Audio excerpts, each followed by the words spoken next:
श्री अकाल जी। हमदर्द टीवी देखने वाले सारे दर्शकों का बहुत बहुत स्वागत है प्रोग्राम न्यूज़ एंड व्यूज़ विच। मैं हाँ तरनजीत कौर घुम्मण हासिल लैके जी तुहाडा अपना प्रोग्राम जिहदे विच अज असीं डिस्कस करांगे हुण तक दीआं लेटेस्ट खबरां ते नाल ही जाणांगे तुहाडे विचार। अपने विचार सानू हेठ के नंबर से उत्ते कॉल करके दे सकते हो। नाल दी नाल कोई खबर साडे नाल सांझी करना चाहुंदे हो या फिर कोई जानकारी लेना चाहुंदे हो, सानू हेठ के नंबर से उत्ते कॉल कर सकते हो। सब तो पहला प्रोग्राम में जोड़ लेने मेरे सहयोगी मरगिंद नाची नू बहुत बहुत स्वागत है सर। तरन मेरे वालों सारे दर्शकों नू सत श्री अकाल, आदाब, नमस्कार जी। सर बाहर 32 डिग्री टैंपरेचर, पूरी धुप, बुरा हाल ते तुहाडा की हाल चाल है? ना हाल बहुत वधिया। अज मैं जिहड़े अपने साउथ वाले ने जिहड़े फारनहाइट चलदे नहीं तकरीबन 100 ਦੇ ਨੇੜੇ ਜੀ ਸਾਡਾ ਅੱਜ ਤੇ ਜੇ ਅਸੀਂ ਗਿਣਤੀ ਕਰੀਏ ਵੀ ਰੀਅਲ ਫੀਲ ਕਿੰਨਾ ਉਹ 110 ਹੈ ਜੀ। ਤਕਰੀਬਨ 40 ਦੇ ਨੇੜੇ ਤੇੜਾ ਜੀ ਸਾਡਾ ਇਸ ਵੇਲੇ ਟੈਂਪਰੇਚਰ। ਗਰਮੀ ਬਹੁਤ ਹੈ, ਪੂਰੀ ਗਰਮੀ ਲਗਾਤਾਰ, ਕੋਈ ਬਦਲੋਟੀ ਵੀ ਨਹੀਂ ਦਿਸ ਰਹੀ ਹੈ ਇਸ ਵੇਲੇ। ਔਰ ਜੇ ਕੋਈ ਮੀਂਹ ਦੇ ਚਾਂਸ ਹੈਗਾ ਤਾਂ ਸ਼ਾਇਦ सैटरडे या संडे ਨੂੰ ਹੈ ਜੀ।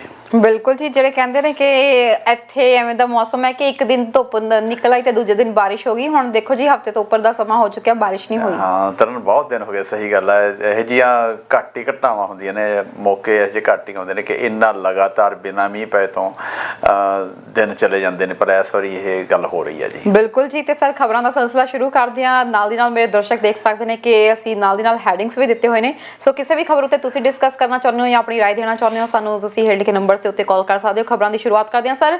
ਦੁਨੀਆ ਦੀ ਗੱਲ ਕਰੀਏ, ਇਸ ਵਕਤ ਕਰੋਨਾ ਵਾਇਰਸ ਦਾ ਪੂਰਾ ਪ੍ਰਕੋਪ ਛਾਇਆ ਹੋਇਆ। ਹੁਣ ਤੱਕ ਜੇ ਕੁੱਲ ਕੇਸਿਸ ਦੀ ਗੱਲ ਕਰੀਏ ਆਲ ਅਰਾਊਂਡ ਦਾ ਵਰਲਡ ਤਾਂ 11.7 ਮਿਲੀਅਨ ਲੋਕ ਜਿਹੜੇ ਕਰੋਨਾ ਵਾਇਰਸ ਦੀ ਚਪੇਟ ਵਿੱਚ ਆਏ ਨੇ, ਜਿਹਦੇ ਵਿੱਚੋਂ 6.35 ਮਿਲੀਅਨ ਲੋਕਾਂ ਨੇ ਇਸ ਬਿਮਾਰੀ ਨੂੰ ਮਾਤ ਦਿੱਤੀ ਹੈ ਤੇ 5,40,000 ਲੋਕ ਜਿਹੜੇ ਆ ਹੁਣ ਤੱਕ ਇਸ ਬਿਮਾਰੀ ਦੇ ਕਰਕੇ ਜਿਹੜਾ ਆ ਇਸ ਦੁਨੀਆ ਨੂੰ ਅਲਵਿਦਾ ਆਖ ਚੁੱਕੇ ਨੇ। ਇਸ ਦੇ ਬਾਵਜੂਦ ਹਜੇ WHO ਕਹਿ ਰਿਹਾ, ਵਰਲਡ ਹੈਲਥ ਆਰਗੇਨਾਈਜੇਸ਼ਨ ਅਜੇ ਕਹਿ ਰਹੀ ਹੈ ਕਿ ਇਹ ਪੀਕ ਨਹੀਂ ਹੈ ਕਰੋਨਾ ਵਾਇਰਸ ਦੀ। ਤਰਨ 2,12,000 ਕੇਸ ਹੋਏ ਨੇ ਸੈਟਰਡੇ ਨੂੰ ਸਾਰੀ ਦੁਨੀਆ ਦੇ ਵਿੱਚ, ਜਿਹੜਾ ਕਿ ਇੱਕ ਹੋਰ ਵੱਡਾ ਨੰਬਰ ਰਿਕਾਰਡ ਹੈ ਜੀ। ਜਿਹੜੀ WHO ਕਹਿ ਰਹੀ ਹੈ ਉਹ ਠੀਕ ਕਹਿ ਰਹੀ ਹੈ। ਰੀਜ਼ਨ ਇਹ ਹੈ ਤਰਨ ਕਿ US ਦੇ ਵਿੱਚ, ਬ੍ਰਾਜ਼ੀਲ ਦੇ ਵਿੱਚ, ਇੰਡੀਆ ਦੇ ਵਿੱਚ, ਰਸ਼ੀਆ ਦੇ ਵਿੱਚ ਇਹ ਐਸੀਆਂ ਥਾਵਾਂ ਨੇ ਜਿੱਥੇ ਕਿ ਕੇਸਿਸ ਵੱਧ ਰਹੇ ਨੇ, ਘੱਟ ਨਹੀਂ ਰਹੇ। ਔਰ ਇਹਨਾਂ ਸਾਰੀਆਂ ਥਾਵਾਂ ਤੇ ਆਬਾਦੀ ਬਹੁਤ ਜ਼ਿਆਦਾ ਹੈ। ਔਰ WHO ਨੇ ਜਿਹੜੀ ਵਾਰਨਿੰਗ ਦਿੱਤੀ ਕਿ ਪੀਕ ਨਹੀਂ ਹੋਇਆ, ਇਹ ਬੜੀ ਇਟਸ ਅ ਡੇਂਜਰਸ ਥਿੰਗ। ਪਰ ਲੋਕਾਂ ਨੂੰ ਸੀਰੀਅਸ ਹੋ ਜਾਣਾ ਚਾਹੀਦਾ, ਜਿਹੜੇ ਹਜੇ ਵੀ ਸੀਰੀਅਸ ਨਹੀਂ ਹੈਗੇ, ਖਾਸ ਕਰਕੇ US ਦੇ ਵਿੱਚ ਜੋ ਕੁਛ ਹੋ ਰਿਹਾ। ਚਲੋ ਅਸੀਂ ਇੰਡੀਆ 'ਚ ਮੰਨ ਲੈਂਦੇ ਹਾਂ ਕਿ ਹੋ ਸਕਦਾ ਇੰਡੀਆ ਦੇ ਕੋਲ ਇੰਨੇ ਸੋਰਸਿਸ ਨਹੀਂ ਹੈਗੇ। US ਕੋਲ ਤਾਂ ਸੋਰਸਿਸ ਵੀ ਹੈਗੇ ਨੇ, ਪਰ ਇੱਥੇ ਲੋਕਾਂ ਦੀ ਬੇਵਕੂਫੀ ਇੰਨੀ ਜ਼ਿਆਦਾ ਹੈਗੀ ਆ ਜਿਹੜੇ ਕਿ ਮੁਜ਼ਾਹਰੇ ਕਰ ਰਹੇ ਨੇ ਕਿ ਸਾਨੂੰ ਖੁੱਲ੍ਹ ਕੇ ਤੁਰਨ ਫਿਰਨ ਦੀ ਛੁੱਟੀ ਚਾਹੀਦੀ ਹੈ, ਬਾਰਸ ਖੁੱਲ੍ਹਣੀਆਂ ਚਾਹੀਦੀਆਂ ਨੇ, ਬੀਚਿਸ ਖੁੱਲ੍ਹੇ ਚਾਹੀਦੇ ਨੇ। ਔਰ ਨਤੀਜੇ ਆ ਨਿਕਲ ਰਹੇ ਨੇ ਐਂਡ ਲੀਡਰਸ਼ਿਪ ਕਰ ਰਹੀ ਹੈ ਇਸ ਗੱਲ ਨੂੰ ਮੰਨਣ ਨੂੰ ਤਿਆਰ ਨਹੀਂ ਹੈਗੀ। ਇਸ ਗੱਲ ਦਾ ਮੈਨੂੰ ਜ਼ਰੂਰ ਹਾਸਾ ਆਉਂਦਾ ਜੀ, ਸੌਰੀ। ਜਿਹੜੇ ਸਾਡੇ US ਵਾਲੇ ਦਰਸ਼ਕ ਹੈਗੇ ਨੇ ਕਈ ਵਾਰੀ ਇਹੋ ਜਿਹੀ ਗੱਲ ਕਹੀ ਜਾਂਦੀ ਹੈ ਜੀ, ਪਰ ਸਟਿਲ ਤੁਹਾਡੀ ਲੀਡਰਸ਼ਿਪ ਨੂੰ ਬਹੁਤ ਸੀਰੀਅਸ ਹੋਣਾ ਪਏਗਾ ਜੀ ਇਸ ਮਾਮਲੇ ਦੇ ਵਿੱਚ। ਸਰ ਲੀਡਰਸ਼ਿਪ ਵੀ ਤੇ ਲੋਕਾਂ ਨੂੰ ਵੀ ਬਹੁਤ ਸੀਰੀਅਸ ਹੋਣਾ ਪਏਗਾ। ਆਪਾਂ ਅੱਗੇ ਚੱਲ ਕੇ ਇਹ ਮੈਟਰ ਵੀ ਡਿਸਕਸ ਕਰਾਂਗੇ। ਕਈ ਲੋਕ ਅਜਿਹੇ ਨੇ ਜਿਹੜੇ ਕਿ ਜਿੱਥੇ ਕਿਹਾ ਗਿਆ ਮੈਂਡੇਟਰੀ ਆ ਕਿ ਤੁਸੀਂ ਮਾਸਕ ਪਾ ਕੇ ਜਾਣੇ ਆ, ਲਾਜ਼ਮੀ ਕੀਤੇ ਆ, ਉੱਥੇ ਵੀ ਮਾਸਕ ਨਹੀਂ ਪਾ ਕੇ ਜਾ ਰਹੇ ਤੇ ਉਸ ਤੋਂ ਬਾਅਦ ਲੜਾਈਆਂ ਕਰ ਰਹੇ ਆ ਕਿ ਅਸੀਂ ਬਿਨਾਂ ਮਾਸਕ ਦੇ ਜਾਣਾ ਤੇ ਸਾਨੂੰ ਆਉਣ ਦਿੱਤਾ ਜਾਵੇ। ਐਵੇਂ ਦੀਆਂ ਸਾਰੀਆਂ ਖਬਰਾਂ ਅਸੀਂ ਡਿਸਕਸ ਕਰਾਂਗੇ। ਫਲੋਰੀਡਾ ਹਸਪਤਾਲ ਤੋਂ ਸ਼ੁਰੂਆਤ ਕਰਦੇ ਹਾਂ, ਜਿੱਥੇ ਕਿ ਕਰੋਨਾ ਵਾਇਰਸ ਦੇ ਲਗਾਤਾਰ ਮਾਮਲੇ ਆ ਰਹੇ ਨੇ ਤੇ ਸ਼ਹਿਰ ਦੇ ਵਿੱਚ 40 ਹਸਪਤਾਲ ਇਸ ਵੇਲੇ ਪੂਰੀ ਤਰ੍ਹਾਂ ਫੁੱਲ ਹੋ ਚੁੱਕੇ ਨੇ, ਉੱਥੇ ਕੋਈ ਕੈਪੈਸਿਟੀ ਨਹੀਂ ਹੈਗੀ ਹੁਣ। ਜੀ ਫਲੋਰੀਡਾ ਸਟੇਟ ਦੇ ਵਿੱਚ ਜੀ 40 ਹਸਪੀਟਲਸ ਐਸੇ ਨੇ ਤਰਨ ਜਿੱਥੇ ਕਿ ਇੱਕ ਵੀ ਬੈੱਡ ਦੀ ਕੈਪੈਸਿਟੀ ਨਹੀਂ ਹੈ, ਫੁੱਲ ਨੇ ਜੀ। ਔਰ ਤੁਸੀਂ ਦੇਖੋ ਫਿਰ ਵੀ ਮੰਨਣ ਨੂੰ ਤਿਆਰ ਨਹੀਂ ਹੈ। ਜੇ ਇੰਨੀ ਐਸੀ ਗੱਲ ਨਹੀਂ ਹੈ ਕਿ ਉੱਥੇ ਹੋਰ ਹਸਪੀਟਲਸ ਨਹੀਂ ਹੈ, ਹਸਪੀਟਲ ਬਹੁਤ ਹੈਗੇ ਨੇ, ਪਰ ਜੇ 40 ਹਸਪੀਟਲ ਦੇ ਵਿੱਚ ਕੋਈ ਵੀ ਬੈੱਡ ਖਾਲੀ ਨਹੀਂ ਹੈਗਾ, ਇਹਦਾ ਮਤਲਬ ਇਹ ਕੁਛ ਬਹੁਤ ਜਿਹੜਾ ਰੁਝਾਨ ਹੈਗਾ ਅਜੇ ਵੀ ਵੱਧ ਰਿਹਾ ਹੈ, ਘਟਣ ਦਾ ਨਾਂ ਨਹੀਂ ਲੈ ਰਿਹਾ। ਸੋ ਲੋਕਾਂ ਨੂੰ they have to be very serious, ਕਿਉਂਕਿ ਇਹ ਜਾਨਲੇਵਾ ਜੀ। ਤਰਨ ਅਜੇ ਦੀ ਦਵਾਈ ਨਹੀਂ ਆਈ। ਆਪਾਂ ਅੱਗੇ ਦਵਾਈਆਂ ਬਾਰੇ ਵੀ ਗੱਲ ਕਰਾਂਗੇ ਅੱਜ ਦੇ ਪ੍ਰੋਗਰਾਮ ਦੇ ਵਿੱਚ, ਪਰ ਹਜੇ ਸ਼ੋਰ ਸ਼ਾਟ ਕੋਈ ਵੀ ਦਵਾਈ ਨਹੀਂ ਆਈ ਜਿਹੜੀ ਕਿ ਇਸ ਚੀਜ਼ ਨੂੰ ਕੰਟਰੋਲ ਕਰ ਸਕੇ। ਬਿਲਕੁਲ ਸਰ, ਦਵਾਈ ਦੀ ਗੱਲ ਕੀਤੀ ਉੱਥੇ ਹੀ, ਜਿਵੇਂ ਕੱਲ ਬ੍ਰਾਜ਼ੀਲ ਦੀ ਅਸੀਂ ਗੱਲ ਕਰ ਰਹੇ ਸੀ ਪਰਸੋਂ, ਬ੍ਰਾਜ਼ੀਲ ਦੇ ਵਿੱਚ ਹੁਣ ਹੌਲੀ ਹੌਲੀ ਕਹਿ ਦਿੱਤਾ ਕਿ ਥੋੜੀ ਜਗ੍ਹਾ ਤੇ ਮਾਸਕ ਜਿਹੜਾ ਤੁਸੀਂ ਜ਼ਰੂਰੀ ਕਰ ਸਕਦੇ ਹੋ।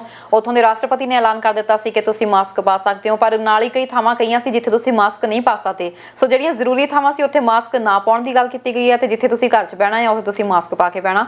ਹੁਣ ਸੁਣਨ ਦੇ ਵਿੱਚ ਆਇਆ ਕਿ ਬ੍ਰਾਜ਼ੀਲ ਦੇ ਰਾਸ਼ਟਰਪਤੀ ਖੁਦ ਕਰੋਨਾ ਵਾਇਰਸ ਦਾ ਸ਼ਿਕਾਰ ਹੋ ਗਏ ਨੇ। ਜੇਰ ਬੋਲਸੋਨਾਰੋ ਹੈ ਜੀ ਉੱਥੋਂ ਦੇ ਪ੍ਰੈਜ਼ੀਡੈਂਟ ਨੇ ਜੀ, ਉਹ ਇਸ ਚੀਜ਼ ਦਾ ਸ਼ਿਕਾਰ ਹੋ ਗਏ ਨੇ। ਬ੍ਰਾਜ਼ੀਲ ਦੇ ਵਿੱਚ ਤਕਰੀਬਨ 65,000 ਮੌਤਾਂ ਹੋ ਚੁੱਕੀਆਂ ਨੇ ਤਰਨ ਇਮੇਜਿਨ ਕਰੋ 65,000 ਇੱਕ ਦੇਸ਼ ਦੇ ਵਿੱਚੋਂ ਜਾਨਾਂ ਚਲੀ ਜਾਣੀਆਂ just because of COVID-19 and president ਇਸ ਗੱਲ ਨੂੰ ਸੀਰੀਅਸਲੀ ਲੈ ਰਿਹਾ ਹੁਣ ਪ੍ਰੈਜ਼ੀਡੈਂਟ ਨੂੰ ਆਪ ਨੂੰ ਹੋ ਗਿਆ ਜੀ ਉਹਨਾਂ ਨੂੰ ਸ਼ਿਕਾਇਤ ਆਈ ਹੈ ਔਰ ਬੁਖਾਰ ਹੈਗਾ ਉਹ ਅਜੇ ਵੀ ਮਾਸਕ ਲਾਉਣ ਵਾਲੀ ਗੱਲ ਨਹੀਂ ਜੀ ਕੀਤੀ ਉਹਨਾਂ ਨੇ ਪਿਛਲੇ 4 ਜੁਲਾਈ ਨੂੰ ਜਿਹੜਾ ਉਹਨਾਂ ਦਾ ਇੰਡੀਪੈਂਡੈਂਸ ਡੇ ਸੀਗਾ ਆਪਣਾ US ਦਾ US ਦੇ ਜਿਹੜਾ ਉੱਥੋਂ ਦਾ ਆਫੀਸ਼ੀਅਲਸ ਹੈਗੇ ਜੀ ਉਹਨਾਂ ਨਾਲ ਬੈਠੇ ਨੇ ਨਾ US ਆਫੀਸ਼ੀਅਲਸ ਤੇ ਮਾਸਕ ਪਾਇਆ ਜੀ ਤੇ ਨਾ ਇਹਨਾਂ ਦੇ ਪਾਇਆ ਹੈ ਜੀ ਤੇ ਉਸ ਤੋਂ ਮਗਰੋਂ ਇਹਨਾਂ ਨੂੰ ਸ਼ਿਕਾਇਤ ਹੋਈ ਹੈ COVID-19 ਪੋਜ਼ਿਟਿਵ ਪਾਏ ਗਏ ਨੇ ਪਰ ਜਿਹੜੇ US ਆਫੀਸ਼ੀਅਲਸ ਨੇ ਉਹਨਾਂ ਨੂੰ ਚੈੱਕ ਕੀਤਾ ਗਿਆ ਜੀ ਉਹਨਾਂ ਨੂੰ ਉਹ ਨੈਗੇਟਿਵ ਆਏ ਨੇ ਵੈਸੇ ਇਕੱਲਾ ਇਹੀ ਲੀਡਰ ਨਹੀਂ ਹੈ ਤਰਨ ਦੁਨੀਆ ਦੇ ਵਿੱਚ ਜਿਹਨੂੰ COVID-19 ਪੋਜ਼ਿਟਿਵ ਨਾਲ ਪਾਇਆ ਗਿਆ ਜੀ ਬੋਰਿਸ ਜੌਨਸਨ ਸਾਹਿਬ ਨੂੰ ਵੀ ਇਹੀ ਗੱਲ ਹੋਈ ਹੈ ਬੋਰਿਸ ਜੌਨਸਨ ਉਹ ਵੀ ਇੰਨੇ ਸੀਰੀਅਸ ਨਹੀਂ ਸੀਗੇ ਇਸ ਗੱਲ ਨੂੰ ਮੰਨਣ ਨੂੰ ਤਿਆਰ ਨਹੀਂ ਸੀ ਰਸ਼ੀਅਨ ਜਿਹੜਾ ਪ੍ਰਾਈਮ ਮਿਨਿਸਟਰ ਹੈ ਜੀ ਉਹਨੂੰ ਵੀ ਹੋਇਆ ਹੋਰ ਕੁਝ ਕੰਟਰੀ ਹੈ ਉਹਨਾਂ ਦੇ ਲੀਡਰਸ ਨੂੰ ਵੀ ਇਹ ਹੋਇਆ ਹਾਂ ਜੇ ਤੁਸੀਂ ਇਹ ਚਾਹੁੰਦੇ ਹੋ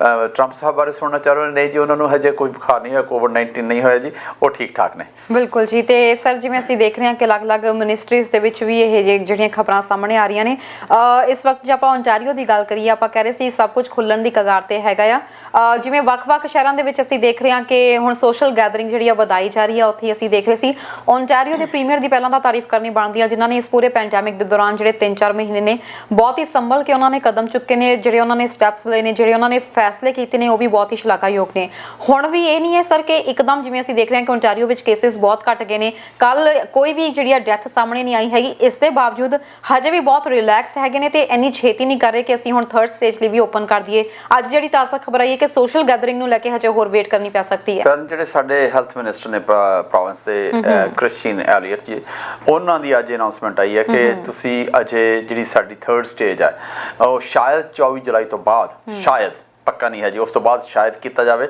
ਪਰ ਅਜੇ ਜਿਹੜੇ 2nd ਸਟੇਜ ਹੀ ਚੱਲ ਰਹੀ ਜਿਹਦੇ ਵਿੱਚ ਤੁਸੀਂ 10 ਤੋਂ ਵੱਧ ਬੰਦਿਆਂ ਦਾ ਇਕੱਠ ਕਿਤੇ ਵੀ ਨਹੀਂ ਕਰ ਸਕਦੇ ਪਲੀਜ਼ ਸਾਡਾ ਤੁਹਾਨੂੰ ਰਿਮਾਈਂਡਰ ਹੈ ਕਿ ਵੀ ਅਸੀਂ ਭੁੱਲਣ ਲੱਗ ਜਾਂਦੇ ਹਾਂ ਗੱਲਾਂ ਨੂੰ ਪਲੀਜ਼ 10 ਤੋਂ ਵੱਧ ਬੰਦੇ ਤੁਸੀਂ ਕਿਤੇ ਵੀ ਇਕੱਠੇ ਨਹੀਂ ਹੋ ਸਕਦੇ ਤੁਹਾਨੂੰ ਜੁਰਮਾਨਾ ਹੋਏਗਾ ਜੀ ਐਂਡ ਖਿਆਲ ਰੱਖੋ ਕਿਉਂਕਿ ਸਾਡੇ ਕੰਟਰੀ ਓਵਰਆਲ ਅਸੀਂ ਇਸ ਚੀਜ਼ ਨੂੰ ਮੇਰਾ ਖਿਆਲ ਆ ਬਹੁਤ ਬੈਟਰ ਤਰੀਕੇ ਨਾਲ ਹੈਂਡਲ ਕੀਤਾ ਸਾਡੀਆਂ ਥੱਲੇ ਤੋਂ ਲੈ ਕੇ ਉੱਪਰ ਤੱਕ ਦੀਆਂ ਸਾਰੀਆਂ ਸਰਕਾਰਾਂ ਨੇ ਬਹੁਤ ਵਧੀਆ ਕੋਆਰਡੀਨੇਸ਼ਨ ਦੇ ਵਿੱਚ ਚਾਹੇ ਆਪਸ ਵਿੱਚ ਇਹਨਾਂ ਦੀਆਂ ਨਹੀਂ ਵੀ ਬਣਦੀਆਂ ਸੀ ਜੇ ਸੋਚਿਆ ਜਾਵੇ ਜਿਹੜੇ ਸਾਡੇ ਟੋਰਾਂਟੋ ਦੇ ਮੇਅਰ ਨੇ ਜੀ ਜੌਨ ਟੂਰੀ ਸਾਹਿਬ ਉਹਨਾਂ ਦੀ ਹੋ ਸਕਦਾ ਇੰਨਾ ਪ੍ਰਪਣ ਨਹੀਂ ਹੈ ਡਗ ਫੋਰਡ ਸਾਹਿਬ ਦੇ ਨਾਲ ਡਗ ਫੋਰਡ ਸਾਹਿਬ ਦਾ ਇੰਨਾ ਪ੍ਰਪਣ ਨਹੀਂ ਹੈ ਸਾਡੇ ਪ੍ਰਾਈਮ ਮਿਨਿਸਟਰ ਟਰੂਡੋ ਸਾਹਿਬ ਦੇ ਨਾਲ ਪਰ ਤਿੰਨਾਂ ਨੇ ਇੰਨਾ ਰਲ ਕੇ ਕੰਮ ਕੀਤਾ ਇਹ ਸੇਮ ਜੇਸਨ ਕੈਨੀ ਸਾਹਿਬ ਉਹਨਾਂ ਦਾ ਟਰੂਡੋ ਸਾਹਿਬ ਦੇ ਨਾਲ ਕੋਈ ਇੰਨਾ ਪਿਆਰ ਨਹੀਂ ਹੈਗਾ ਸਾਰੀਆਂ ਸਰਕਾਰਾਂ ਨੇ ਰਲ ਕੇ ਜਿਵੇਂ ਇਸ ਚੀਜ਼ ਨੂੰ ਹੈਂਡਲ ਕੀਤਾ ਇਹ ਕਾਬਲੇ ਤਾਰੀਫ ਹੈ ਔਰ ਇਸੇ ਕਰਕੇ ਸਾਡੇ ਕੰਟਰੋਲ 'ਚ ਕਿਤੇ ਇਹ ਗੱਲ ਨਾ ਹੋ ਜਾਏ ਕਿ ਅਸੀਂ ਉਸ ਸਟੇਜ ਤੇ ਪਹੁੰਚ ਕੇ ਦੁਬਾਰੇ ਫੇਰ ਉਸੇ ਪਾਸੇ ਨੂੰ ਤੁਰ ਪਈਏ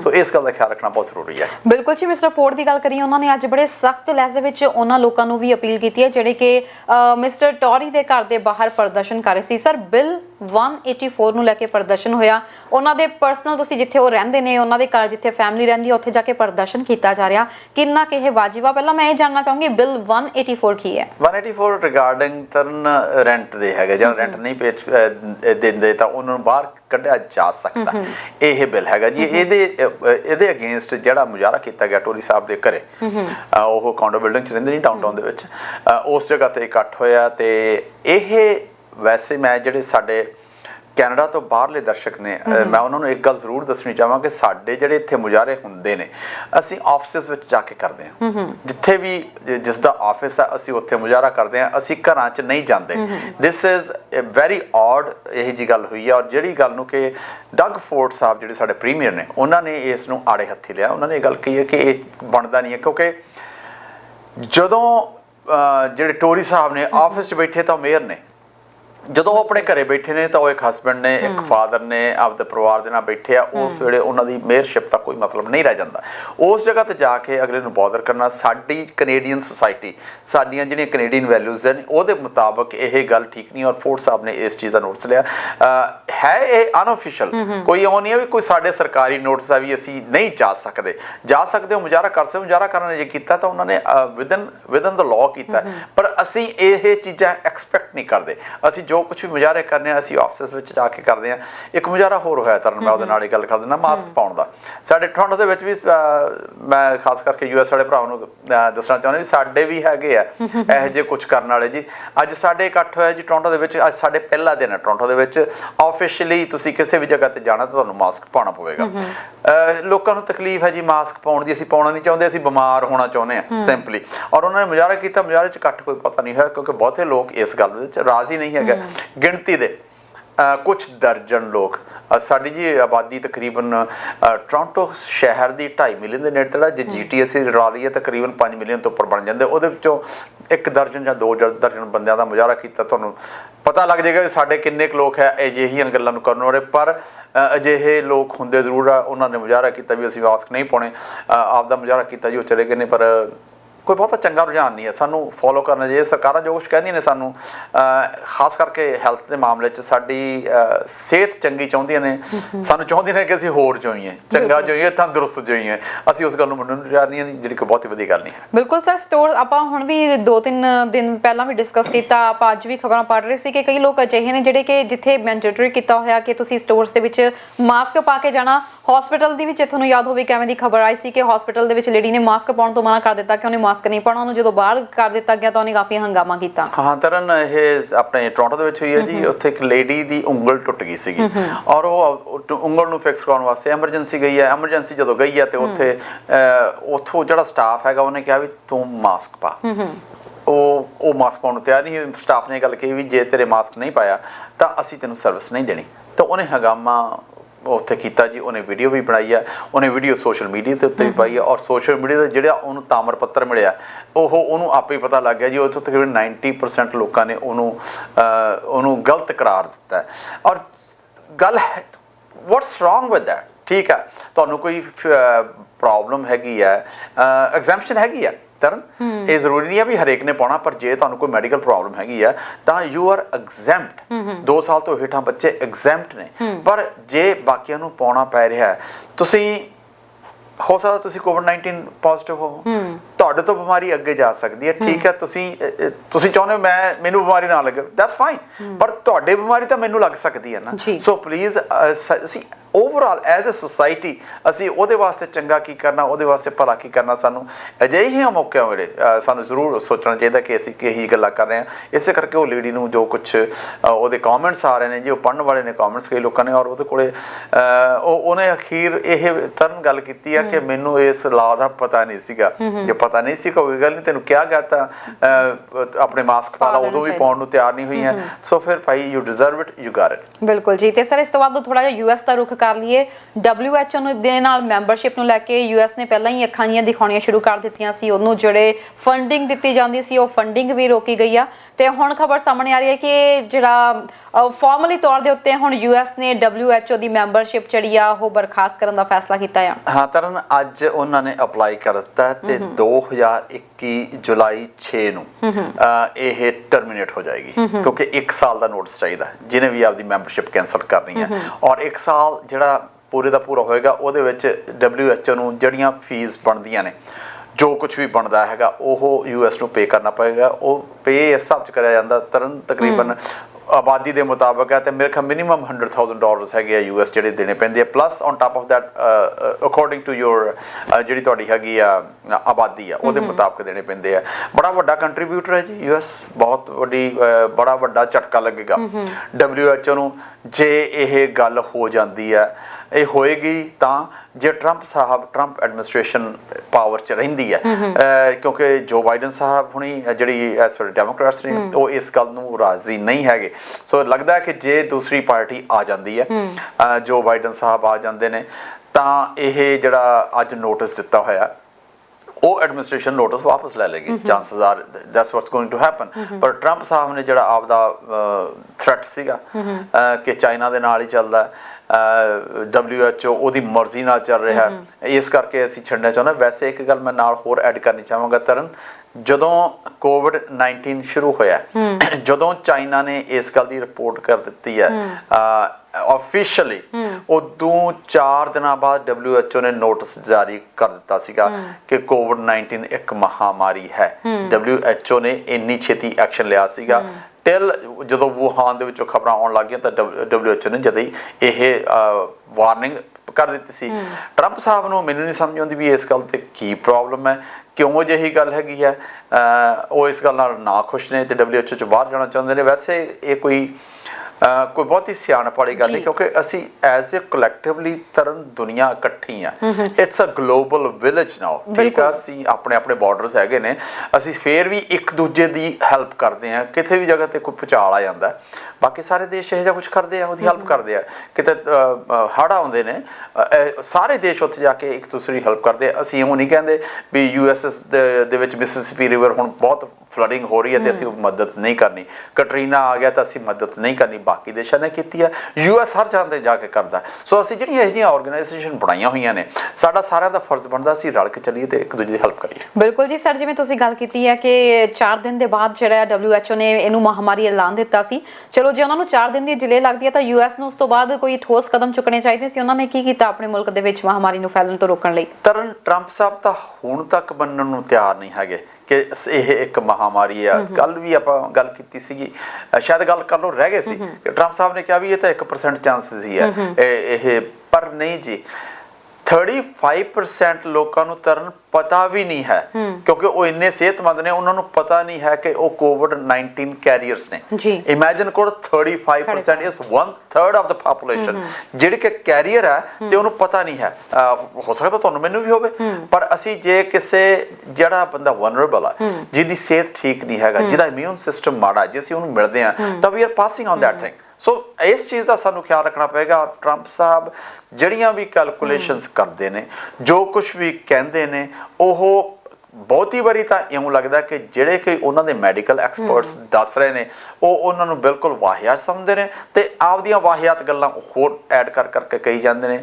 ਲੀਡਰਸ਼ਿਪ ਇਸ ਵੇਲੇ ਸਟਰੋਂਗ ਲੀਡਰਸ਼ਿਪ ਦੀ ਲੋੜ ਹੈਗੀ ਆ, ਜਿਹੜੀ ਕਿ ਸਾਰੀ ਟਰੰਪ ਐਡਮਿਨਿਸਟ੍ਰੇਸ਼ਨ ਕੋਲੇ ਇਹ ਗੱਲ ਨਹੀਂ ਬਣ ਰਹੀ। ਸਰ ਤੁਸੀਂ ਲੀਡਰਸ਼ਿਪ ਦੀ ਗੱਲ ਕਰ ਰਹੇ ਹੋ ਤਾਂ ਕਰੋਨਾ ਵਾਇਰਸ ਦੇ ਦੌਰਾਨ ਕਾਫੀ ਜਿਹੜੀਆਂ ਗ੍ਰਾਂਟਸ US ਦੇ ਵੱਲੋਂ ਵੀ ਦਿੱਤੇ ਗਏ ਨੇ ਤੇ ਹੁਣ ਸੁਣਨ ਦੇ ਵਿੱਚ ਆਇਆ ਕਿ ਜਿਹੜੇ ਕੋਵਿਡ ਦੇ ਕਰਕੇ ਜਿਹੜੇ ਪ੍ਰਭਾਵਿਤ ਹੋਏ ਨੇ ਕੰਪਨੀਜ਼ ਤੇ ਉਹਨਾਂ ਨੂੰ ਜਿਹੜੀਆਂ ਨੇ ਗ੍ਰਾਂਟ ਦਿੱਤੀਆਂ ਗਈਆਂ। ਇਹਦੇ ਵਿੱਚੋਂ ਮੋਸਟਲੀ ਉਹ ਵਾਲੀਆਂ ਕੰਪਨੀਜ਼ ਨੇ ਜਿਨ੍ਹਾਂ ਨੂੰ ਇਸ ਵਕਤ ਕੋਵਿਡ ਰਿਲੀਫ ਦਿੱਤੀ ਗਈ ਹੈ, ਜਿਹੜੀਆਂ ਕਿ ਟਰੰਪ ਐਡਮਿਨਿਸਟ੍ਰੇਸ਼ਨ ਦੀਆਂ ਡੋਨਰਸ ਨੇ, ਜਿਹੜੀਆਂ ਕਿ ਉਹਨਾਂ ਨੂੰ ਪੈਸੇ ਡੋਨੇਟ ਕਰਦੀਆਂ ਨੇ। 100 ਤੋਂ ਵੱਧ ਕੰਪਨੀਆਂ ਨੇ ਤਰਨ ਜਿਨ੍ਹਾਂ ਨੂੰ ਪੈਸੇ ਦਿੱਤੇ ਗਏ ਨੇ। ਜਿਹੜੇ ਮੇਜਰ ਡੋਨਰਸ ਨੇ, $273 ਮਿਲੀਅਨ ਇਹਨਾਂ ਨੂੰ ਦਿੱਤੇ ਗਏ ਨੇ। ਵੈਸੇ ਆਲ ਟੂਗੇਦਰ 10 ਬਿਲੀਅਨ ਤੋਂ ਉੱਪਰ ਇਹ ਪੈਸਾ ਵੰਡਿਆ ਗਿਆ ਜੀ। ਔਰ ਇੱਕ ਹੋਰ ਵੀ ਹੈ, ਇੱਕ ਰਿਲੀਜੀਅਸ ਹੈਗੀ ਹੈ ਜਿਹੜੀ ਜਗ੍ਹਾ ਤੇ ਇੱਕ ਪਾਦਰੀ ਨੇ, ਪ੍ਰੀਸਟ ਨੇ, ਜਿਹੜੇ ਕਿ ਉਹ ਜਿਹੜੀ ਚਰਚ ਦੇ ਵਿੱਚ ਨਾਲ ਸੰਬੰਧਿਤ ਨੇ ਟਰੰਪ ਸਾਹਿਬ, ਉਹਨਾਂ ਦੀ ਚਰਚ ਨੂੰ ਵੀ ਪੈਸੇ ਵੰਡੇ ਗਏ ਨੇ।